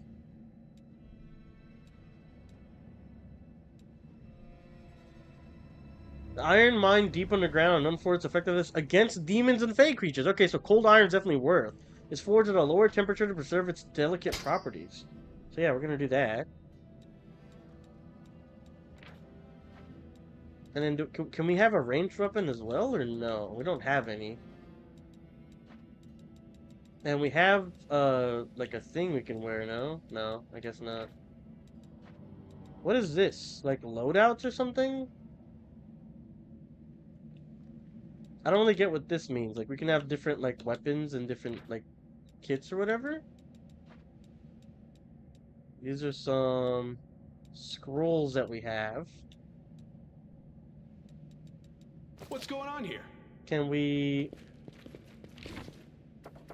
equipment? Can we do different characters? Or is it... Oh yeah, we can. Next. What is this? Studded leather, light armored. We can't wear it though. This, can we wear this? Cloak of Resistance? This cloak grants its wearer +1 bonus resistance on all saving throws. Ones the same type usually don't stack. I think we can, right? It's not really armor.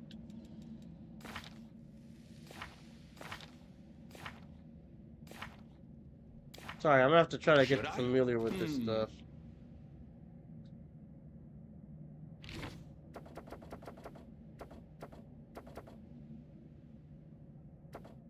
We can't look at like other characters though. Like we can't go to left trigger says party. Here we go. That's exactly what I wanted to do. Okay. She has studded leather, she has shield. Okay, so these are okay, so she's kind of equipped like she has a torch in one, like loadout, there's a bow in one. Okay, so that's what I wanted to know. Like, can we do that? And it looks like we can. So I guess maybe we should do like our 3 as a ever-burning torch then. And then our light crossbow here. Yeah, okay, that looks good then. That looks good, I like this. And I don't think this does anything to our AC, right? No, I don't think it does. It doesn't look like it. Yeah, so we should be fine there. Oh, this looks cool already too. We got the bow on the back. We got freaking what do you call it? The sword on our left side, and we have the cloak on too. Loot. Give me the loot. Tarantula scale. Usable item. One from the creature within any range. Full round, 1 charge. Caster level 9. It says a single silvery scale from Tarantula's body is warm to the touch and seems to glow softly within. You restore life to a deceased party member. A raised creature has a number of hit points equal to the current... I don't know what HD means. Raised dead also removes the death's door condition. Coming back from the dead is an ordeal. The subject of the spell gains 2 permanent negative levels when it is raised, instead of being hit by an energy-draining creature. Though it cannot gain a number of negative levels equal to the greater than the hit dice. Oh, HD might be hit dice this way. A creature with permanent negative levels already equals its hit dice cannot be brought back to life using raised dead. So it's an item to like get like a revive essentially. Okay. Who's this? Who's there? Camellia. The fine apparel of this young half-elf woman is torn and stained with blood, dust, and dirt. However, she scolds herself with such a dignity that you would be forgiven for thinking you were at a high society party, and not in the dank catacombs under the city. Her fingers grip her rapier hilt with confidence, ready to draw it at a moment's notice. At her feet lies the dead body, so mutilated that at first glance, it's hard to tell that if it's animal or human. Relax, friend. We're not demons or cultists. Don't poke my eye out with that thing, all right? We fell down here during the attack. I'm Sela, that's Anevia, and this is our new friend. We're looking for a way back to the surface. Really? I'm so ever glad to hear it. Allow me to introduce myself. I am Camellia. I was also in the square when... I can scarcely believe it. How did all those demons get into the city? I thought, naively it now seems, that the Wardstone protected us from attack. And Tarendalev, I can't wrap my head around it. Not many could have seen a strike on the Demon Lord, not even Tarendalev. Tell me more about yourself. What happened to this poor man? Who is he? Do you want to join us? I don't know. He must have been in the square when disaster struck. I tried to revive him, but he was already dead, sadly. He didn't get these wounds from the fall. Be on your guard. Whatever killed him likely hasn't gone far. That's something else killed him, Hang okay. on. I think I know him. His name's Aravashniel, the egghead from the library. He was a good lad, even if he was kind of stuck up. May his soul rest in peace. I can't argue with that. We're fortunate to be alive, albeit underground. Discari himself has come to Canabras. There's no mistaking that ugly mug. Durendalev tried to fight him, but what could she do against a near deity? Even the Wardstone was no help. Our city used to be protected by powerful forces, but now... Yeah. We've seen how powerless they truly are. Henceforth, we shall have no one but ourselves to rely on, I suppose. Certainly. Survivors should stick together. It's only sensible. Who knows what else could be prowling about in these caves? Who am I? Just an ordinary citizen who decided to take a stroll through the square on the day of the festival. But that's not what you wish to know, is it? You most likely wish to know whether I'll be a burden should you ask me to join your group. You already asked. No need to worry about that. I can assure you that I am skilled with a rapier, and I also possess some knowledge of magic. She touches her polished snake skull amulet that hangs around her neck. I need to keep moving. There must be a way back to the surface somewhere around here. It would be the height of foolishness to survive a demon attack only to perish under a pile of rubble. Let's see if this poor bloke has anything useful on him. Not to sound like a heartless brigand or nothing, but we kinda need all the supplies we can get right now. Using abilities. Your companion Camellia has the ability Cure Light Wounds. To use it, press left trigger and select the companion Camellia. Use Cure Light Wounds in the action bar and press A. Hover your cursor over the companion Camellia and press A to heal them. So she's injured. Oh, okay. So go to Camellia. Press action bar. Cure Light Wounds on herself. There you go. Use it again, I guess. There we go. We'll win this, one way or the other. What does he have? Cold Iron Short Sword. No, that's mine. Masterwork Dagger. Damage when equipped. Well, it looks alright, but it doesn't look like anything crazy, right? Lighting. In dark places such as caves, it's hard to see anything. There are two main ways to light your path. The first is to cast a light spell on a character walking in front of the party. The second is to give one of the characters the ever-burning torch to carry. Okay. So, I know that Salah has it. How do we make her carry it, though? Oh, right here. Perfect. Boom. Lead on.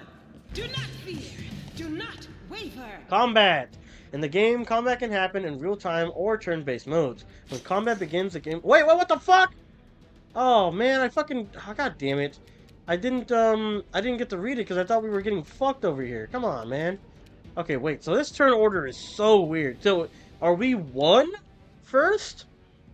And then we're Anevia first, who... She's the girl with the baby shield, right? So, let's... Action bar... Dismiss spell, cure light wounds. Spirit weapon enchantment.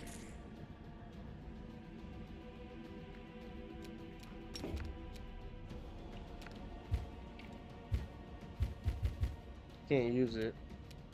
Let's just try to attack then. Young giant centipede. What a rap name. Wide open. The fuck? Oh, it's another one. So is that the health bar, the like circle shit? I think it is, right? So who am I now? This is Selah or whatever her name is. Oh, okay, I see. The bottom left is who I am at the moment. The turn order is going up the chart. I think I see now. So now what we want to do is we want to swap over to our first one. And then we'd go ahead and is there any action? Fighting defensively, you can choose to take a -4 penalty on attack rolls and combat maneuver check to gain a +2 dodge bonus to your armor class. If you have 3 or more ranks in mobility, you can gain a +3 dodge AC when fighting defensively instead. Smite Evil.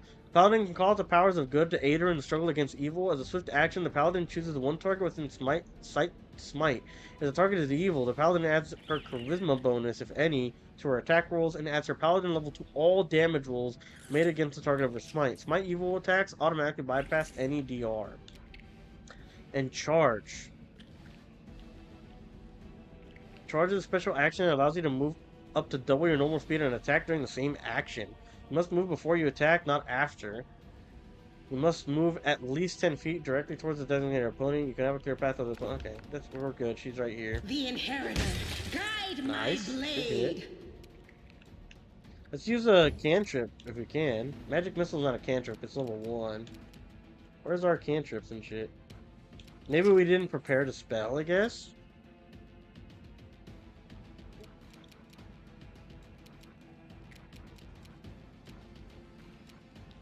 Free action and weapon action, and this is like a big action. You can move action, right? So it tells you how far that bar. Okay, I see. And what's the 5 feet? What is that? Is that like jumping or something?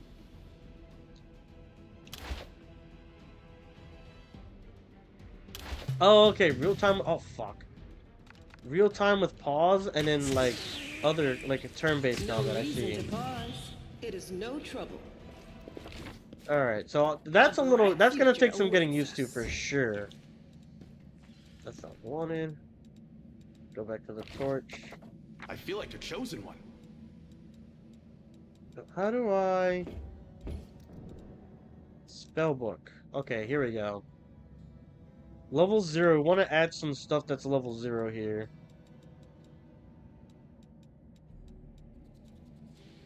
Ignition. I didn't know I had to do that before. This is an evocation spell. We might want that just so that we can go ahead and have that too.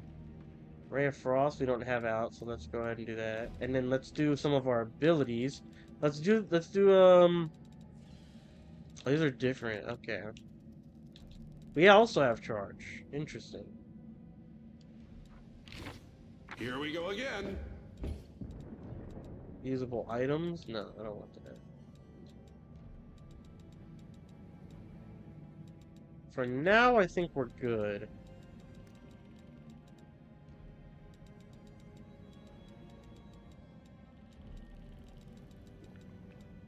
Maybe add the days. And we already have magic missile, right? Yeah. Okay.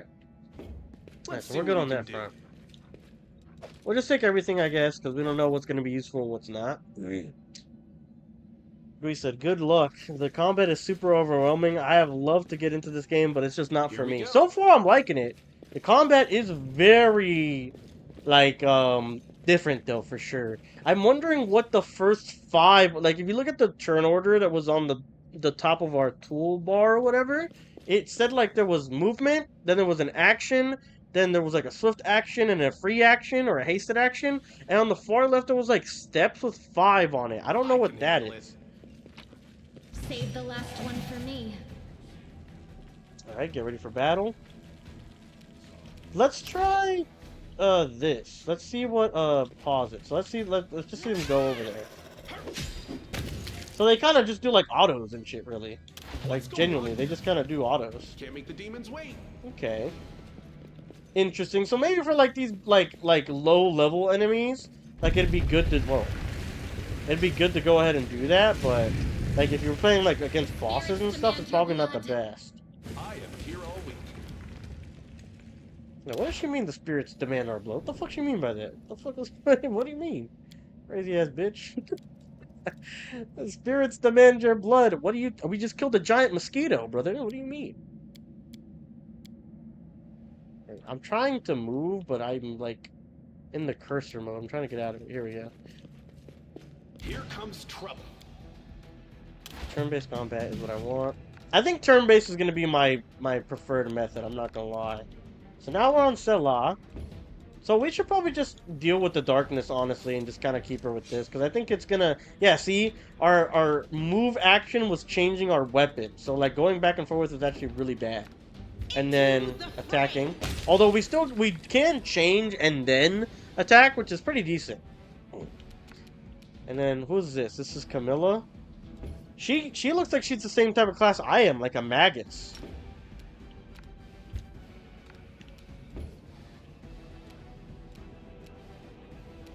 I'll just have her walk up then. You are today's sacrifice. What? One way or the other. Alright. You are today's sacrifice, huh? Why am I getting an off fucking feeling about her? 25 gold coins.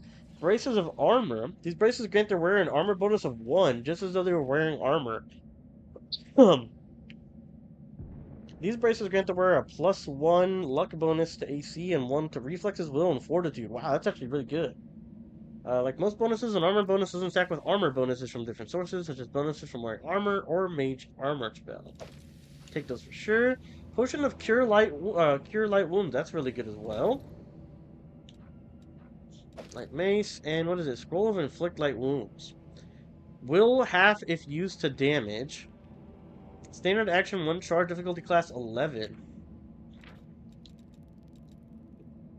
When laying your hands upon a creature, you channel negative energy. It deals 1d8 point of damage plus 1 per caster level, maximum 5. Since undead are powered by negative energy, the spells cure such a creature of a like amount of damage rather than harming it. Okay. So don't use this on like undead. Basically, it's like Divinity Original Sin 2. To heal a skelly, you had to use poison, not health potions. If you use health potions, it damaged them. Okay, what is up with this camera? Hold on. I gotta move this. This is annoying. What is this? So like this over, like I want it to be more leveled down. You know what I mean? Like, but I can't change the angle. Quickens. Let's do it to it. So first up is me. Let's use a cantrip. I'm kind of down to see what a cantrip looks like. Let's do Acid Splash. Oh! Got his ass. Wait, we have another action? No way.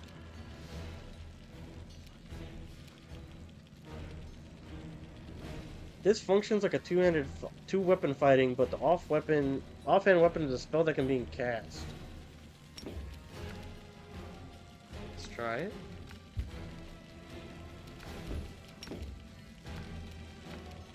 I got this.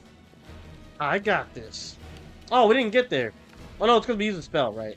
Let's try the charge ability. Let's move over here to this guy. Did I mess up again? There was a way for me to walk over here. Okay, how about this? How about we walk over here? Oh no, though it took it. Oh, it took it away. I think. No glory. Oh no, she's still there. She's still there. Oh, but we couldn't use it. God damn it. Take you. Alright, so that's gonna take some fucking getting used to. How do we skip her turn? End turn is just start. Or back, sorry. Oh, it's a giant fucking spit. It's spitting! Oh! Miss. You're trash. You're dog shit. Alright, bro, this bitch is getting suspicious. What is she saying, bro? You're the sacrifice? Go for their hearts? Nah, she's fucking sus as hell. Are you still here? Are you still here? Into the Boom! Oh my god, he got smacked against the wall. guide my blade. What do you got, spitting giant centipede? You son of a bitch. Alright, we're done with you. Huzzah! Oh, miss! Camilla! Okay, there's the suspiciousness. Miss! Why is the centipede going crazy? Thank you. Fuck. Rainbow quartz. This reagent can be used to brew potions or scribe scrolls. Flame tongue. This is a cooking ingredient. You can use it to cook something while resting. Okay. I can handle it. Where's our... Okay, I was gonna say, where's our fourth? But she's chilling. Let's go to her. Oh, we don't have any more uses. Ah, we don't have any more uses of the healing. Here we go again. Never mind. Can we use the light? Guess I'm done with spells for tonight. Can't make the demons wait. There we go. Yeah, it's way better. Oh, here we fucking go. What is that? A monitor lizard? Yeah, monitor lizard.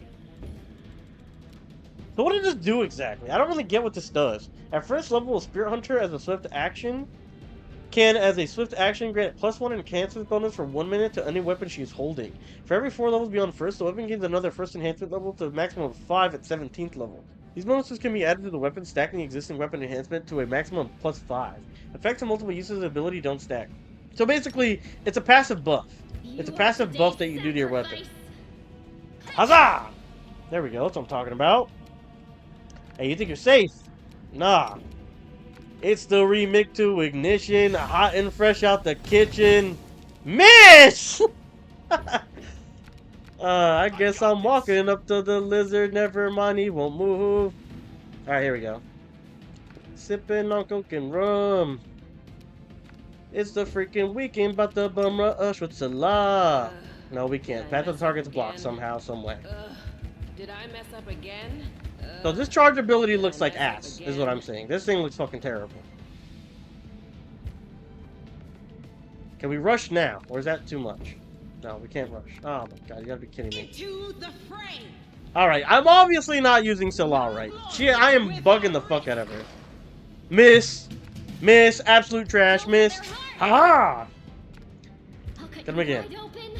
Oh, you don't get 2 turns. I can attack, I can move her, but I get an attack of opportunity if I did. See, what I'm saying is, like, what is this? This 5 feet part. I don't know what the hell that is. Like, attack of opportunity, maybe? Or something? Because obviously we did the attack. That's the move. Swift and free action. I don't know. Okay, let's just end her turn. And we'll hit him with here, and it should be it. Ah! That's not enough. He still has health. This piece of fucking shit. You can't use anything else either. So might as well just end it. Oh, Nevia got a hit. Oh, nice. We got monitor lizard scales. An item of interest to a craftsman or a collector. A merchant will pay well for it. Alright, I'll take that. We said, good luck. The combat is super overwhelming. I don't remember how to do that stuff either. Oh no. How do we collect it? Skin? Oh, we have to skin it and then it takes it. Beautiful. Beautiful indeed. So far, not the worst. What's this? The fuck is that? No, I can't just walk away. It's got to be here somewhere. He struggled to make out the man's features in the gloom. As soon as he steps into the circle of light, however, you realize that you have never encountered a creature like this before. The stranger looks like a work of vivisectionist who attempted to stitch together a lizard and a man. Oh shit! Yeah, look at his picture. It's literally like fucking Beast Boy or something. Wendwag! The man notices you freezing, and curling horn protruding from his head casts a malevolent shadow of the cave wall. Wendwag. Oh, what is that? Lan, did you find it? The woman Who looks is as strange that? as her companion, like a cross between a cat and a spider. When she catches sight of you, she immediately drops into a fighting stance. Her movements reveal the lethal grace of a wild predator. So she's like a cat-spider hybrid? What the fuck? The do-gooder's here to save our mongrel souls, no doubt.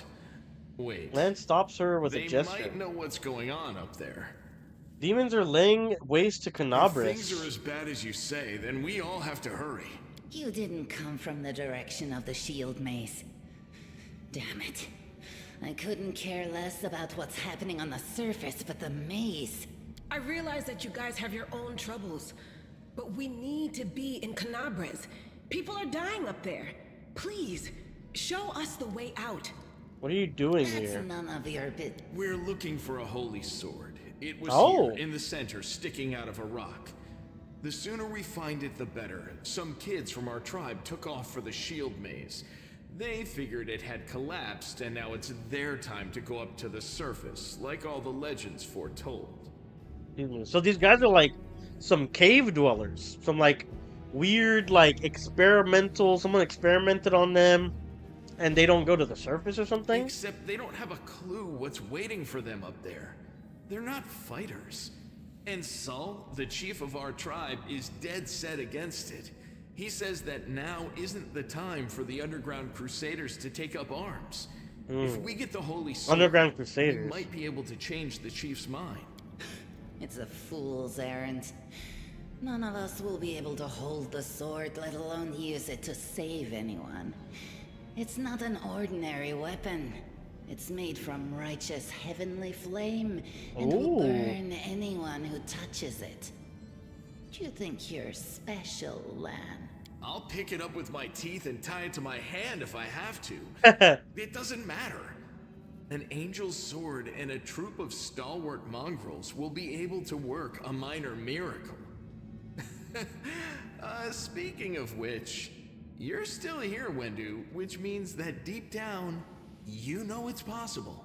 Well, I'm not gonna lie, Lan is the voice acting I like the least so far. I think everyone else has been great. land? I don't know. Something about it. It's a little bit to be desired. Who are you, tiefling maze? Does it really lead to the surface? Yes. There are other ways up, but they are far from here. And after the earthquakes, there's a good chance they've collapsed. But the maze...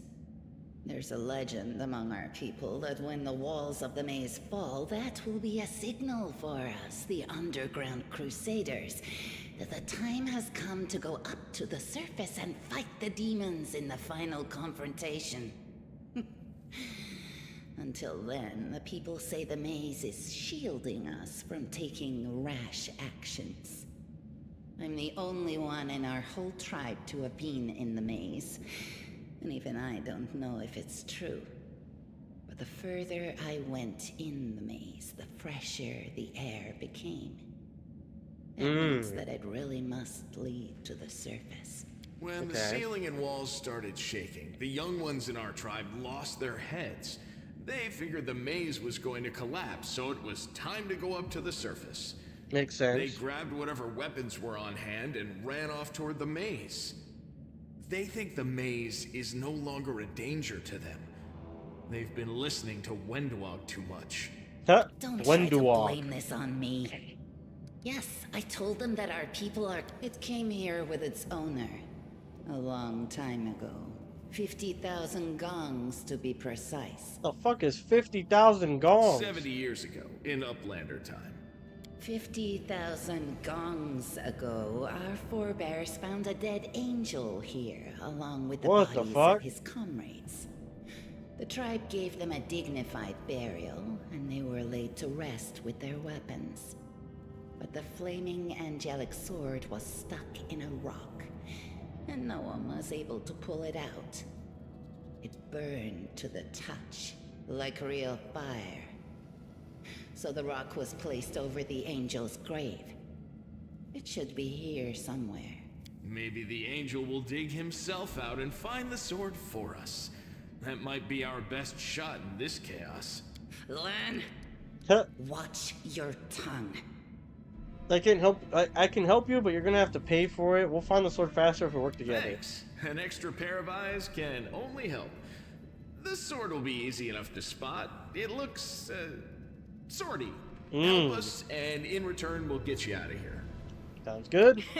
Now we're talking. Let's get to work. It's a good thing we all bumped into each other, isn't it?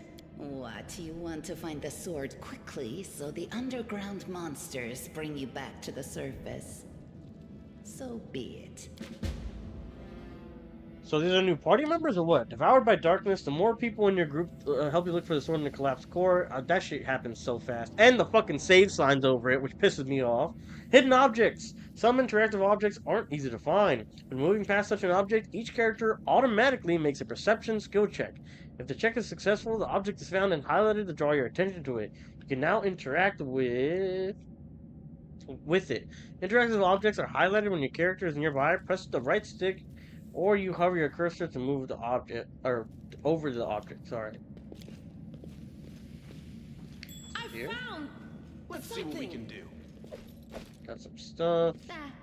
A statue of unknown knight. The technique is crude, but the figure was clearly crafted with genuine feeling.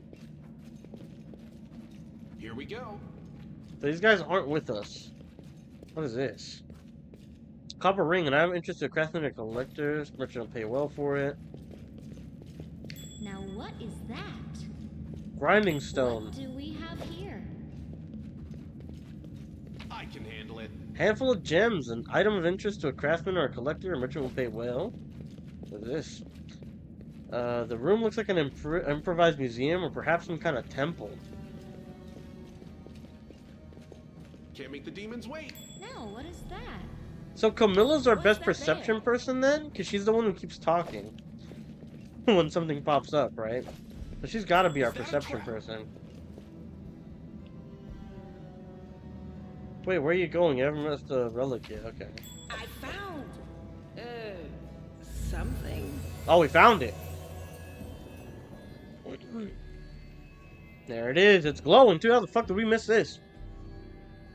We said, ah, this place. Day 15, month Erodus, which is 8, so the 8th month. What the fuck is that? August? Year 4715. Brother, we're in 26.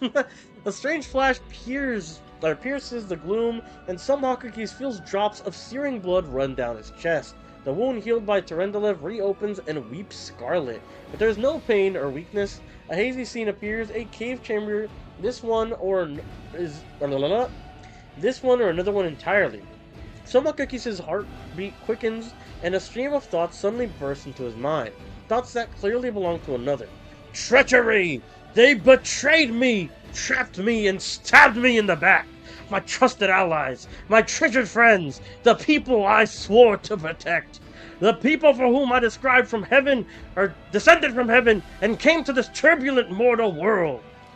Heal the wounded girl, furiously call out the traitors. Heal the wounded girl, I guess? Oh, there's more oh, fuck, I'm supposed to do this before doing that. Fuck. God damn it. Open glossary? No. God damn it. A spark of healing magic illuminates the eerie, murky scene before Somehotcookies. The wounded girl opens her eyes and whispers, Lariel, you said that everything was going to change soon. You said that the other warriors of heaven would be leaving us on a grand mission to stop the demons forever. Is that true? The frenzy of foreign thoughts comes faster and faster like a rushing river. The images flash one by one after another. A priestess in colorful robes observing the stars, a young female paladin praying, clutching her glowing sword. So this is probably the paladin sword then? A majestic golden-winged angel gazing into the distance, his face covered by a helmet, but his voice ringing clear. Only if you're willing and if you're ready. There's no going back. Then don't waste your strength healing me, the girl whispers. Your mission is more important. You take care, it is near. There in the vision, the darkness in the cave stirs into motion. Oh, I must be in there. I got all that motion, you know? Something massive appears from within its depths, a vague shadow, an outline. A nightmare come to life. A wave of odious chirruping and rustling emanates from the shadow. The sound piercing like a hot iron's lancing through flesh and bone. The traitors fall to their knees before the shadow in reverent ecstasy, and the wounded girl thrashes in her death throes. Wait, so the traitors are like bowing to this figure, and then the wounded girl is straight up dying. The yawning chest wound burns white hot. Somehotcookie's head pounds with pain, and it is no longer clear whose pain it is. The person called Lariel who sent this vision, or the one unlucky enough to receive it. But Somehotcookies is determined to fight off the illusion, but Somehotcookies knows how to resist malign influence. I think my knowledge is good, and Somehotcookies can do nothing to fight off the illusion. I think 2 is my best. Again, I kind of wish they showed you what your check is here, so that I can remember, like, because I think 10 is what we need to beat. I think I have like a +5 to this roll, though, if I'm not mistaken. Reese says it's an Excalibur head ass, yeah. Succeed at a Knowledge Arcana check! The forces of the attack through originating in the vision is terrifying, but Somehotcookies is stronger. I'm just built different. He shakes off the pain and torpor, but alas, the one who sent the vision cannot claim the same. He is broken and exhausted. Whoa! So wait, so the locust thing that killed the dragon was fighting, or is what the betrayers were worshipping, and what the angel is fighting off right here. A monstrous shadow emerges from the murk of the cave. It's not real, it exists only in the strange vision of memory, but the thrill of fear it provokes is more than real. The shadows feature starkly remember Discari, the terrifying demon lord in a movement as swift as thought itself. The monster's hand is wrapped around the throat of the one they called Lariel. The foolish angel struggling on the rocks like a fly on the wings torn off intones the shadow. Its voice changes as it moves, shifting from quiet whispering to a sonorous shout, becoming young, then old and quavering? Where is your goddess, angel? Where is she, self-assured herald? How is it that you are dying here alone, so far from the light of your heaven? Damn. A strange calm envelops the thoughts of the one called Lariel. He recognizes who stands before him, and he knows he will never bow down before this enemy. The flaming sword flares to life in his hand. Bright, pure, flickering with multicolored sparks, like a sunbeam through the stained glass. Shoot! The blade slices through the demonic creature's flesh, and the monster recoils with a howl. Damn. Releasing the grip on Lariel's throat, the angel falls back heavily on the rocks. His vitality is ebbing, but his pride remains undiminished. He grips the sword and with his last burst of strength, plunges it into the rock. Why? Somehotcookie senses that the vision is fading, the rush of thoughts diminishing like a river. Running dry, the last thing you hear is this. You will kill me, monster, this I know. But one day, someone will come here and raise up my sword, and they will raise it up and punish evildoers and traitors, save and protect the innocent. Yes! The vision disappears, vanishing in a burst of colors. Somehotcookies does not hear the final words, but he seems to complete the thought, taking it to heart. The words fly from his lips, and with them something else. The heat blazing in Somehotcookie's chest fades away, the edges of the scarlet wound close, leaving not even a scar behind. Looking down, Somehotcookie sees the flaming sword in his hand, or rather, its outline. The memory of what the sword looked like, with a final surge of warm and soothing light, the sword vanishes, and the light is drawn into his hand. Somehotcookie senses that it will return. All he needs to do is call it. Whoa! So it's like a part of us, and we can summon the sword whenever we need it. That sounds dope. That's sick. Hey, are you alright? You were kinda glowing just now. Celan kneels before the light, offering up a prayer to Eomide. How do you say that again? Eomide? Forgot how it does. That was it. The light of heaven. But how? I'm Himland. Come on. Excuse me. We said the story is grand. God and demons, I liked it. Dude, it's dope. I love it a lot, actually. We said at least the little that I saw. You are the chosen one. You're a wizard, Harry. What did you do with it? Where did it go? You saw it too? The traitors, the dying girl. I think I saw the memories of Lariel, the angel who died here. That really was Lariel? The angel from the legends. The ancestors even got his name right on the gravestone. The chief will be thrilled.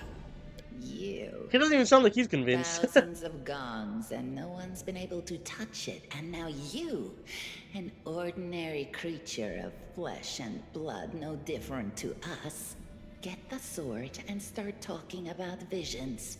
Now, Wenduog, don't be a sore loser. He is clearly different from us. Nah, I'm built different, I'm trying to tell you. Him, along with the angel's name and all that other stuff. Because he doesn't carry our mongrel taint.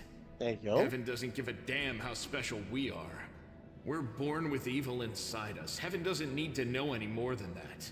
With evil inside them? Are they like crossbreeds of demons or something?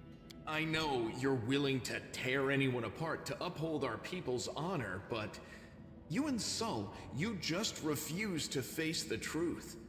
We are the way we are because our ancestors' bodies were corrupted by the Abyss. It does the same thing to plants and animals. There's nothing heroic or special about it. It doesn't make us better, and it doesn't make us worthier.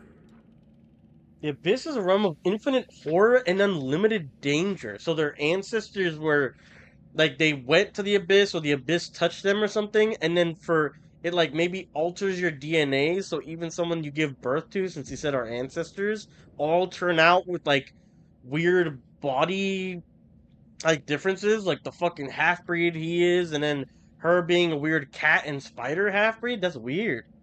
Its vast chasms, known as the Outer Rifts, wind throughout the surface of the Outer Sphere, where the Outer Rifts of the Abyss open onto realms like Elysium or even Heaven. They are the sites of eternal wars against the celestial races. Here, the armies of good maintain permanent encampments along the edge of the abyssal rifts, and do their best to prevent the rift spread. By doing what? For spreading the correct word, or for spreading is the correct word. The outer rifts are growing, albeit slowly. Scholars believe that this is a sure sign at the end of all things, that nothing can stop the growing dissolution of the outer sphere, and that at some time in the future the abyss will consume it all. Worse, the outer rifts do not constrain themselves to the outer sphere. They can open elsewhere and have done so countless times before to consume entire worlds. The malevolent world wound in northern Avistan is but the latest to appear in the mortal plane. A rent in reality that even the full might of the nation of Maldiv is unlikely to contain for long. So basically, it's like this fucking hellhole or some shit that corrupts everything it touches. Interesting. Requires an angel mythic pass. Do I have this? That is just... I guess I have it. Wow, Angel I mean, mythic pass. That's amazing. Heaven has truly blessed you. Okay. This power is the most majestic thing I've ever seen in all my life. Is this what the sun is like, Lan? Yes, it's similar. But this light is more... golden? Chief Sol needs to see this. Now that we have the power of angels on our side, he can't say no. He'll have to assemble a troop to storm the maze. You Uplanders care about your kids, right? Help us save ours. Without them, we won't survive. And then, the perils of the maze won't be so bad if we go together. We'll make our way through it and find the way to Canabras. Okay. Lead us to your chief and I'll decide if I'm going to help you or not. Let's go. We'll take the short route. Well, the only route, really. Alright. Devoured by darkness, the new acquaintances are willing to help and lead your way to the shield maze. But first, a visit to the village is in order. Skill checks! Get across mobility 14 DC. Fuck. Sometimes interacting with objects requires a skill check. A successful check may be necessary for various tasks such as climbing over an obstacle, picking a lock or a door or chest, disarming a trap, moving something heavy, reading a description in an ancient language, and many other things. Okay. Beautiful. Thanks, Lan. Rolling dice. Most of the game mechanics are based on rules of tabletop RPG Pathfinder, which uses dice for determining outcomes of various actions. Most common is 20 die. It's the die that you roll during attacks and skill checks. When you need to roll dice, a specific type of roll is denoted as XDN, where N is the number of sides on the die used in this case. X is the number of dice rolled. For example, 1d20. Yeah, I already know this, basically, from D&D shit. Oh, fuck. Every event is documented in the combat log in the bottom right corner of the screen. You can open the combat log by pressing right. Okay, I like that. There you can see the results of rolls your characters and enemies make, skill checks, and many other things. If you're unhappy... Oh, fuck. I like that, though.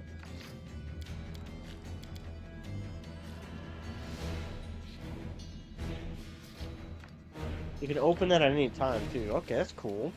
Alright, now this has to work, right? Like, she's literally no one in the way. There we go. So, literally nobody can be in the way for it, though. Let's use a thing here. Ooh, supernatural none. All creatures within a 20-foot burst centered on the caster. You summon a soothing light, warming the hearts of your allies and obscuring the vision of your enemies. Every ally in a 20-foot radius gets 1 temporary hit point for 1 hour, and the enemies become dazzled for 1d4 rounds. Interesting. Let's use a spell here. I missed. Fuck me. I guess let's walk up still, if we can. No, we can't do it anymore. Alright, that's fine. I'm chill. Who's this? This is, Lan. So what is he? He's like a ranger, it looks like? You've crossed the wrong mongrel. Miss. Won't survive We hit him with... me. Oh, so he gets 2 shots. That's good. That's really good. The spirits demand your blood. Young Giant Spider. That is a terrible rap name. Miss. Weave. So Wendwog and Lan are both like bow users. That's interesting. I'll rip you apart. Nice. 2 vs 2. We barely hit. No match for me.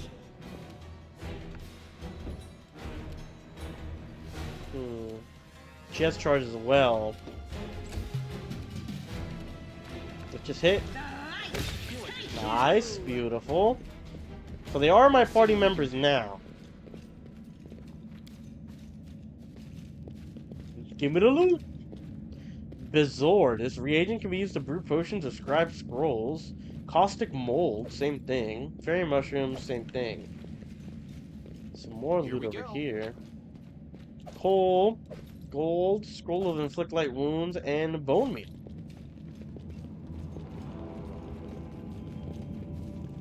Ah, shit, here we go. Big mosquito boy. Young giant fly. Another terrible rap name. Endure this. Boom! 1. Does he get a second one? No, we're on Wenduak now. Aha! Yeah! There we go. Then we got Salah. She's really slow. Like, really fucking slow. Is it because she always has her shield out like that? Maybe it is. Yeah, let's just kind of like save our turns, I guess. Let the bug come to us, because he has to come out here anyways. Can we hit this guy? Make every strike count. Can't. Nice! Spitting giant centipede. Here we fucking go. Okay, he didn't hit us. That's good. Beautiful. It's easy. Attack. Every attack during a combat entails the following calculations. First, the attacker makes an attack roll and compares the result of the target's AC to see if the attack was a hit or a miss. If the attack hits, the attacker makes a damage roll to see how much damage it deals. So yeah, pretty much D&D mechanics. Armor class, statistic that's how hard it is to hit. Every creature's base AC is 10. This number is modified by a multitude of bonuses and penalties relating to armor equipped, dexterity attribute bonuses, abilities, active spells, and other factors. Damage. To make an attack, the character needs weapons. Some swing swords, some bite other with mandibles, some burn the enemy with magic fire. The damage a successful attack deals depends on the weapon itself, the result of the dice roll, and various factors such as the target's resistance or vulnerability to certain types of damage. For example, your character Wenduag attacks the enemy giant spider centipede, or spitting giant centipede, and dealt 6 damage. Let's break down the result. 1d8 plus 1 equals 6 piercing with the source longbow. Got you. Simple enough. Masterwork light crossbow. We can give that to us because we don't have one yet, do we? Or we might actually. I think we might. I think we might actually have one. How do we... There we go. Should I? Oh, we do have one. Is this one better though? 1d8 piercing, 1d8, 19, 20, proficiency group. Masterwork weapons finally crafted version of a normal weapon. Wielding it provides you +1 enhancement bonus. Oh, that's perfect. Alright, cool. Alright, I think that's all we can do for now and there. I can handle it. So far, so good. Nothing crazy in terms of... Oh, what the fuck? Hey! We said, but I do like that they actually miss on like Baldur's Gate 3 where they're hop. They hop but say miss? I don't know what that means.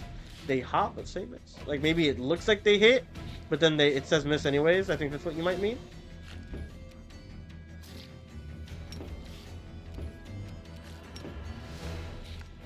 The Inheritor. Get him. Boom! Big hit too, 11 damage. Oh my god, we killed it. Let's go. These bow users are so useful. He hit twice. Yeah, okay, so sometimes he hits twice, sometimes he doesn't. I don't really know what affects that. Got a comma here. A masterwork greatsword. A light shield. And a pearl. Beautiful.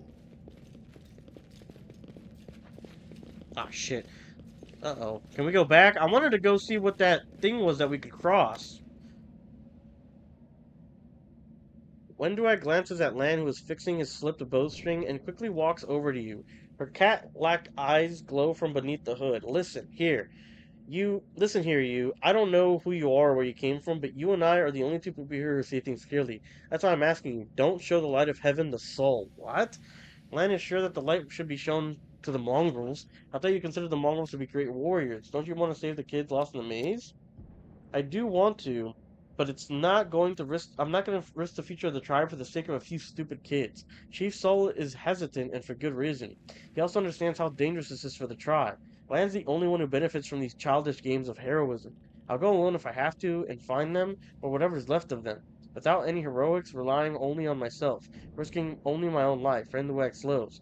You and your friends, you can come with me. Perhaps we can make it to the end of the maze together and find a way out to the surface. Lan is sure that the light should be shown to the mongrels. Wenduag grimaces and a guttural husky snarl unfurls in her throat. He wants to play the hero. His first idea, if you remember, was to grab the sword and run headlong into the maze. That sound like a plan to you? To me it sounds like suicide. The worst part is that the tribe might actually take his words to heart and follow what he leads. The descendants of great warriors, I believe that my people are worthy of greatness, that we are strong and we can do many things. But that's why we're chased down here. We scared people. But it's one thing to go hunting in the caves and another to fight the shield maze. Wenduag leans closer, her pupils dilating. I've been there. I spent my whole life training so I could make it through all the way to the end. There were more of us trackers at the start, who were young and stupid. What's a couple of monsters when there's a whole world out there waiting for us? That's what we thought, but we weren't prepared. The maze isn't just a physical challenge, it's cunning and full of traps. It's dark as the primordial night, and if you choose to close your eyes and listen, you hear whispers right behind you, and soft singing in the distance that seems to rise and fall with the beating of your heart. I'll think about it. Let's go. Don't show the chief the light, and I'll lead you to the maze to the surface, I swear it. So she wants us not to show the mongrels. He wants to because he has like this big thing of heroism and stuff. Interesting. Leaving a location. To leave a location, approach the X icon and press A to hover your cursor over the icon. To leave, your entire party must be near the exit. Before leaving the location, you'll be able to review and collect any loot you found but haven't taken. Okay, that's good. So I don't want to go out yet. I want to go to that place that had, like I said, like we were able to cross over. We said autocorrect does not believe in context and the word hit. There you go. Yeah, I thought so.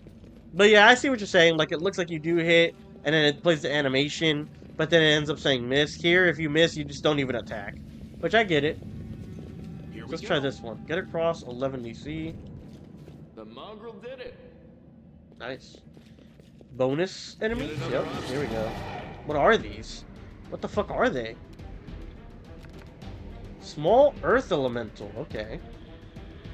I'll rip you apart! Nice. These guys are so fast too, the bow users. Now what is that? Oh, she found something. I like that. 3 damage. Fuck. We're not hitting these guys for shit. You won't survive. Miss. Ah, bro, come on. Oh my god, he fucked up again. Oh, attack of opportunity. That's big. I don't like that he walked up to Salah like that, though. Earth. What fucks up Earth? Like acid, right? Let's do acid. 1! Are you still here? Oh! Uh-oh, 8 damage. Fuck! Okay, she's low, actually, after that. Into the fray! Oh, we don't have enough movement? Are you serious? Why did she do that? Why did she, like... There's gotta be something wrong. Like, she, like, only moves for the most part. She doesn't really, like, hit. It's weird. They'll beg me to stop. Not enough. No match for me. Come on, kill him. Nice. Okay, so there's a thing over here to loot. I can handle it. Wand of Cure Light Wound. Ooh. Spell descriptions: Cure. Charges 15. Difficulty class 11. The spell is available to Camellia. Perfect. She's the one who needs it too. She got her fucking ass beat. What's on your mind? I wonder. So where is it? Where is it? Maybe like a hotbar thing? No. Abilities? No. Ghost Touch Spirit Enhancement. The Spirit Hunter can add a Ghost Touch property to a weapon, but it consumes 1 point of enhancement bonus granted this weapon. A Ghost Touch weapon deals damage normally against incorporeal creatures, regardless of its bonus. An incorporeal creature's 50% reduction in damage from corporeal sources does not apply to attacks made against with Ghost Touch. So it's basically like specters and shit. Like you can slice specters even though they're supposed to avoid those attacks. Got you. We said, I'll let you know I did not show it.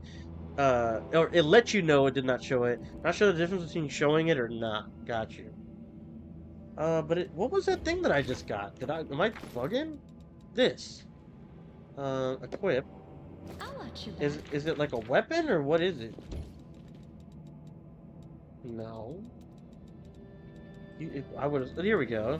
When laying your hand upon a living creature, you channel positive energy that cures 1d8 points. I love how the fucking healing in this game is described as vibes. You get positive energy. Like, what the fuck is this? Okay. So let's do that. We'll use this.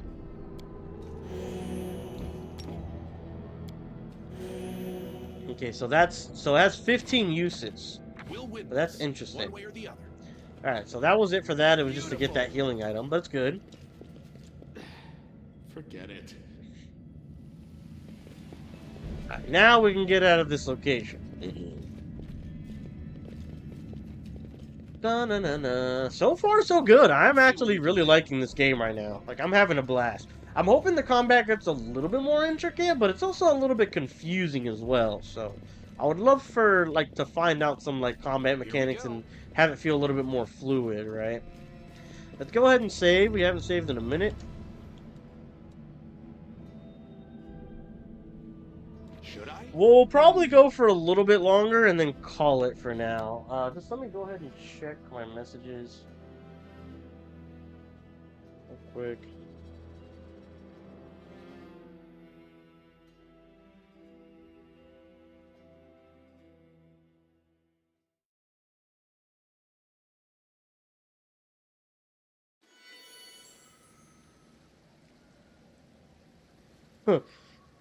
Fuck. Nah. Okay, so that's how you do it. Okay, that's what I was wondering earlier. Mongrel. Hey, has the maze really collapsed? He's like a halfling too, right? He's got like a tiefling half, and then he's got like some sort of mask or some shit. If you can hunt, you're welcome to stay.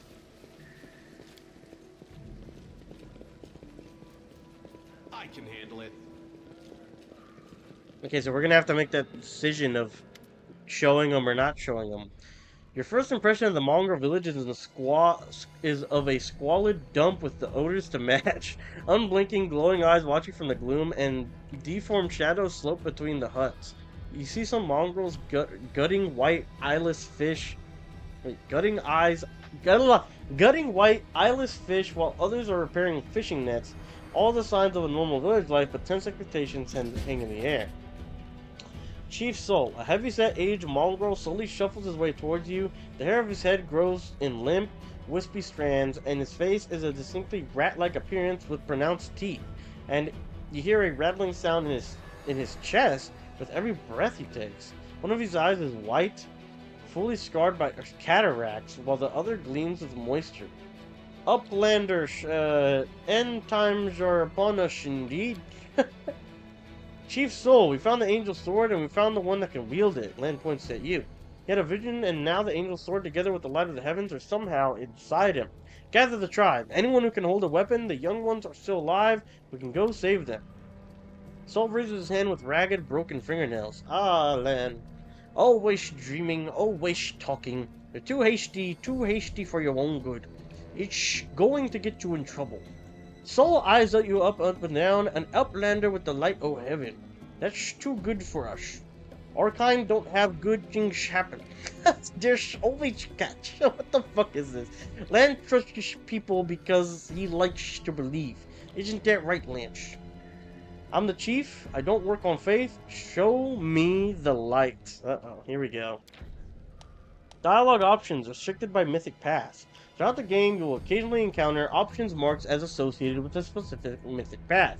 These are dialogue branches that embody the spirit of a particular manifestation of mythic powers. In the earlier stage of the game, these options must be selected in order to gain the in order to gain the opportunity for something. Ah, god damn it, I feel like that one was important too. Wendrak stares at you intently like a cat watching a bird and shakes her head in warning. Is there someone else from the surface here? I hope you find the lost mongrels in the maze, but you can quit hoping for a magical sword to appear. Lawful. Requires angel mythic path. Reveal the light of heaven. Lan speaks the truth. Chaotic. Lan is mistaken. We didn't find the sword. Soul points off to the side. There he is, hale and hearty and prim as a peacock, just like me. Soul laughs but quickly returns to business. Not good. Too many uplanders, not good. Not right. What are you up to here? You're not one of us. We're not your kind. When the time comes, we'll come to you, not you to us. Do we show the sword? Is the question.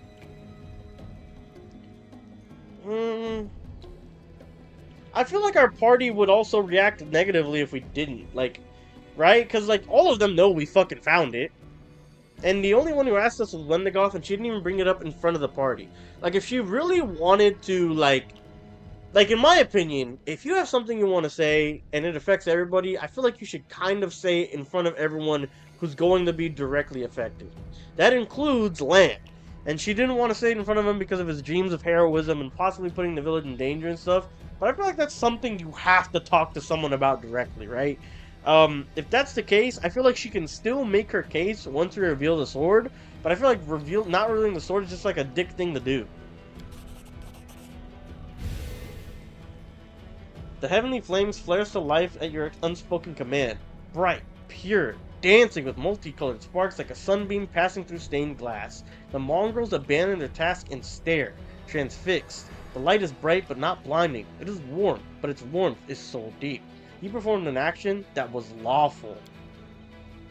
Soul is in silence for a while. Tears are streaming down his wide, pale face, but the old man doesn't even care to wipe them away.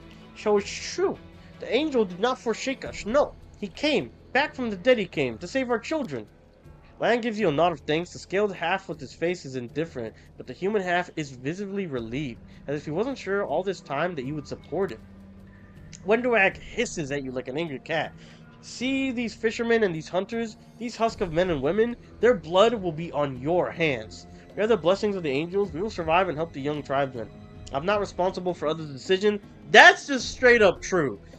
Just because that's like your guys' prophecy and whatever, that's your whole thing. I am not responsible for someone else wanting to go fight because I got powers of a sword. Like you said at the beginning when we met, we're not even your kin or like from your village or your tribe or a mongrel, whatever you want to call us. Like, what we do shouldn't really like have that much of an impact on you guys, even if your guys do have like some sort of prophecy of someone wielding it. Because my thing is like, wouldn't your prophecy apply if it was someone in your village or something that did it, not the outworlders as you call us, or like what do you call it, surface dwellers or whatever the fuck they call us? Like, I don't know. The way I see it, it's like this shouldn't even be assigned to them. Like, yes, it's a big deal that we can wield this blade or whatever, but again, I feel like me doing something and having control over something shouldn't affect them entirely. What if I was evil? What if I was an evil person and told them to kill the people in the city right above us? Like, would they follow me just like nonchalantly? Like, that'd be stupid. I'm not responsible for others' decisions. Wendoak snarls in fury, and why are they making these decisions? Because of you. You've sealed their fate. You're a murderer! You always think the worst, Wendu. We're not on our own in this anymore. We've got allies. Well, a couple at least. But one good fighter's worth 10 bad ones. That's true as hell. That's true as hell. Chief Soul, you have the right of it, Lan, but we're neithers. We're going to wait. I sent the messenger to summon all the tribes. It will take time, yes, but they will come. They will all come for the light. Wait, Lan. Wait, Uplanders. Rest a while in one of our huts. Our home is your home. Lan sighs. Alright, Chief. Understood. Let's hope for a few hours isn't the difference between life and death for those kids, but if they ask me what took us so long, I'll tell them it was your decision. Wendoag only grits her teeth in silence. Level advancement! Combat victories and other achievements give your character experience points. After accumulating a certain amount of experience, your character will gain a level. This allows you to select a new class or to raise their level in a class they already have, along with other advantages such as increased hit points. To gain a new level, select your character, press the right trigger, and select level up. Alternatively, you can gain a new level by pressing left trigger, selecting a character, and pressing right bumper. When a character gains a level, they can gain new feats, learn new spells and skills, and increase ability scores. This exact improvement a character gets depends on their classes and total number of levels. Alright, so this is me. I'm going to go for another level in my class.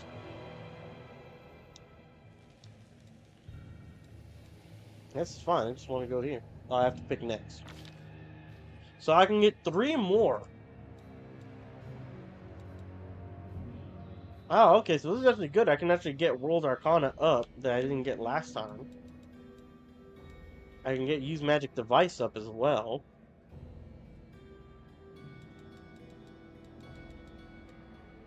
I think we get this up to 6.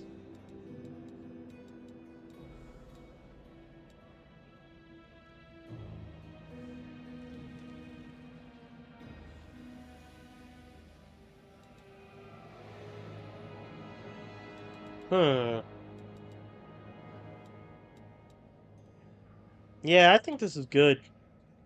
I think that's good. We get everything else up. I like that. And we get 2 more spells. Level 1 spells as well. Alright. Let's see. Burning Hands. This spell is available to Camellia.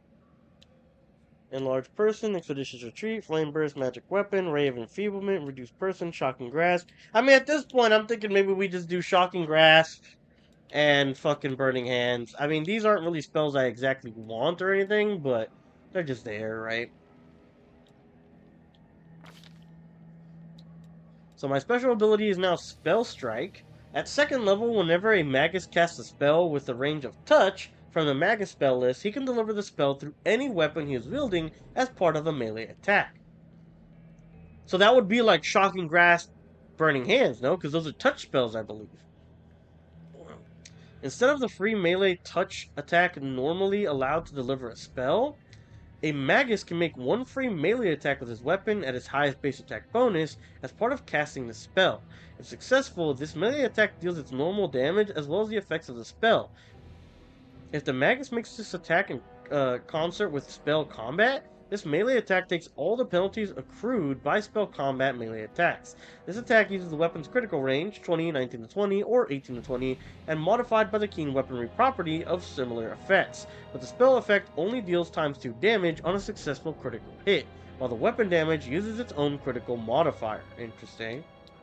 And these are touch, right? It says, yeah, touch, 15 cones. So this one's touch. But I can put Shocking Grasp onto my blade now. That's what we were looking for. Okay. Good, good, good. This is what we want. So we can complete this. Boom. I am here all week. No reason to pause. So I'll make her a level 2 paladin. Altering this value will disable automatically leveling up for the character. Are you sure you want to proceed? Class progression. Do we just let it auto level up or what? Next? No, okay. Her athletics are bad as hell. Fuck. They're terrible. My god. Persuasion? Why is her persuasion so high?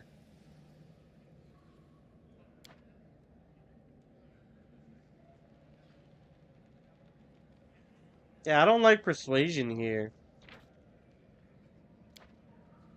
Oh, I see. So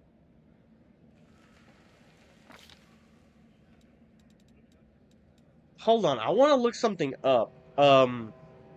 If I disable auto leveling, does that change my difficulty mode to custom? Because like I said, I want achievements for this game.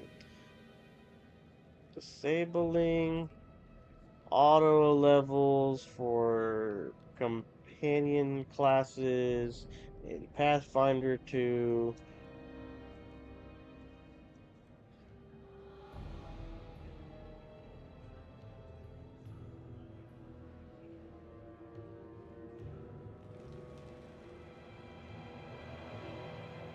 Someone said, a while back ago I was playing, I decided to switch down from core difficulty to daring. I was switching some party members around, and while looking around I noticed that Dorian had neutralized poison, something I wouldn't have chosen for Darian or whatever. Looking at the difficulty options, I noticed auto level up companions was turned on, so I turned that off, which put the difficulty into custom, and then switched it back to daring, and yep, auto level companions is turned on. Not sure why auto level up companions would be considered a difficulty option that would get changed. It says, switching the daring difficulty changes auto level companions to on, which is very annoying, and imagine this happens with lower difficulties as well. Someone said, yeah, it's best to just play with custom settings unless you're going for achievements. Really the only thing you ever need to adjust the damage to party slider, lower it's longer. That does suck. So I have to pretty much go with what they give me, or else it's going to put it to things that I won't get achievements. That is kind of ass. I'm not gonna lie. That is fucking terrible. Okay, well, whatever. Because I wouldn't give her fucking persuasion. I already have a ton of it, right? Lay on hands others. It says a paladin can heal the wound of others by touch. Use this ability, a paladin can heal 1d6 hit points for every 2 paladin level she possesses. Use this ability in standard action. Alternatively, a paladin can use this healing power to deal damage to undead creatures. Oh, that's good. Lay hands on self. That's healing yourself. Divine Grace. At second level, a paladin gains a bonus equal to her charisma bonus, if any. Oh, that's why they have high persuasion and charisma, because they get damage based off of that. Right, right. Lay on hands. Beginning at second level, a paladin can heal wounds her own or by others by touch. Right, that's basically just both of these. Is the one that she gets, and this gives her the ability to get that. Got you. Alright, well that's a bit lame, I'm not gonna lie. That is pretty dumb. On me. I heed the voice of the spirits. Fast progression. I mean, we just have to press next because we can't do anything.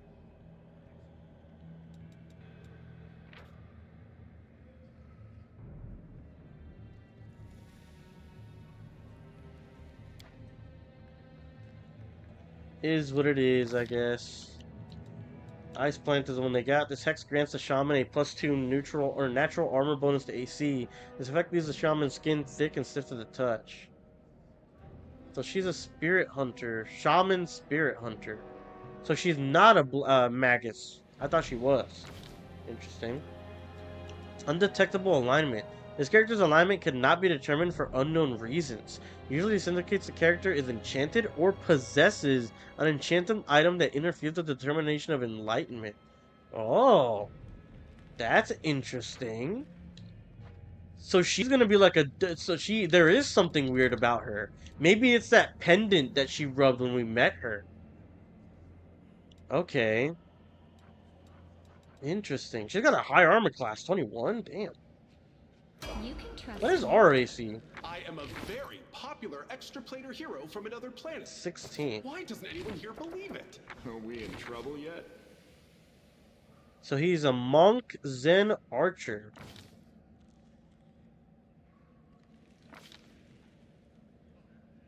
You can shoot or throw ranged weapons at an opponent engaged in melee without taking the standard -4 penalty. Sounds pretty good. What is the longbow acquired ability? At second level, the Zen Archer gains weapon focus as a bonus feat with one type of bow. At 6th level, the monk gains weapon specialization with the same weapon and a bonus feat, even if he does not meet the prerequisites. Ooh, that sounds pretty good. Lawful neutral. Way of the longbow. Precise shot and weapon focus longbow, so he'll be better at it than he is already. Okay, sounds good to me. That sounds decent. And then when to act. My obedience. So which one does she level up here? She's doing lore and nature. That's actually useful. And perception, also very useful. Deadly aim. You can take a -1 penalty on all range attack rolls to gain a +2 bonus on all range damage rolls. Okay. Bravery. Starting at second level, a fighter gains a +1 bonus on will saves against fear. This bonus increases by +1 for every 4 levels beyond second. Not bad. So naturally you get more good stuff against fear. I am yours to command. I feel like a chosen one. Alright, so I think this is a good place to end off. We go... Oh, shit. What's going on here? That would have been really bad. I feel like this is a good place to end off. We'll go ahead and save the game here yet again. And that's going to do it for our premiere stream of Pathfinder 2 Wrath of the Righteous. So far, I've been having a really good time. Game's a bit confusing, as we've said going into it. The barrier to entry is kind of high on this one. But overall, I've been enjoying my time with it. I'm very happy that there's a lot of voice-acted parts. Very minimal non-voice-acted so far. But very surprising. The music so far has been good. The combat's been engaging even at first level, so hopefully it picks up even more as we go on and stuff, right? And I'm just excited to get into the meat and potatoes. It looks like we're going to get to our first couple big sections here and big decisions, showing these other tribes and mongrels or whatever the Blessed Sword, and maybe a major decision of what to do afterwards, along with getting to the surface of Canabris and seeing what the hell actually has happened after the Locust Demon, or whatever it's called, ended up coming in and fucking up the whole town. So, pretty cool so far. Epic beginning, great in-depth character creator with a lot of stuff going on. There are some caveats, though, like I can't really do what I want with the camera. Combat's a little bit, what do you call it, like, pretty layered in a just kind of annoying way so far. Again, hopefully it's not going to get simpler, but I'm hoping it gets more like, what's the word?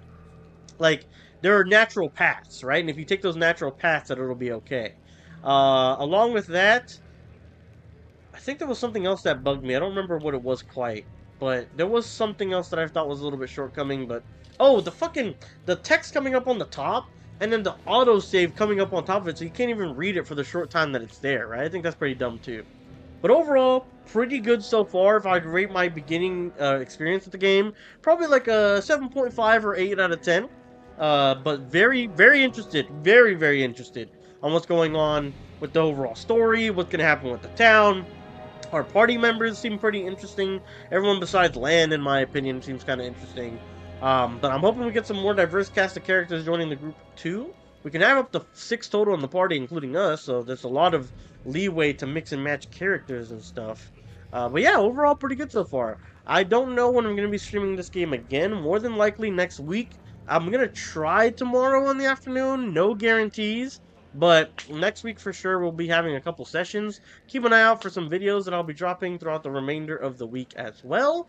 And I'll catch you guys on the next stream of Pathfinder 2. Appreciate the hell out of you guys, whether you watch this live or through the VODs that we have on the channel. Appreciate the hell out of you guys. I'll catch you on the next episode of Pathfinder 2. Catch you guys next time. Peace. Later, Green Man. You have a good one. Time to watch that Portugal game.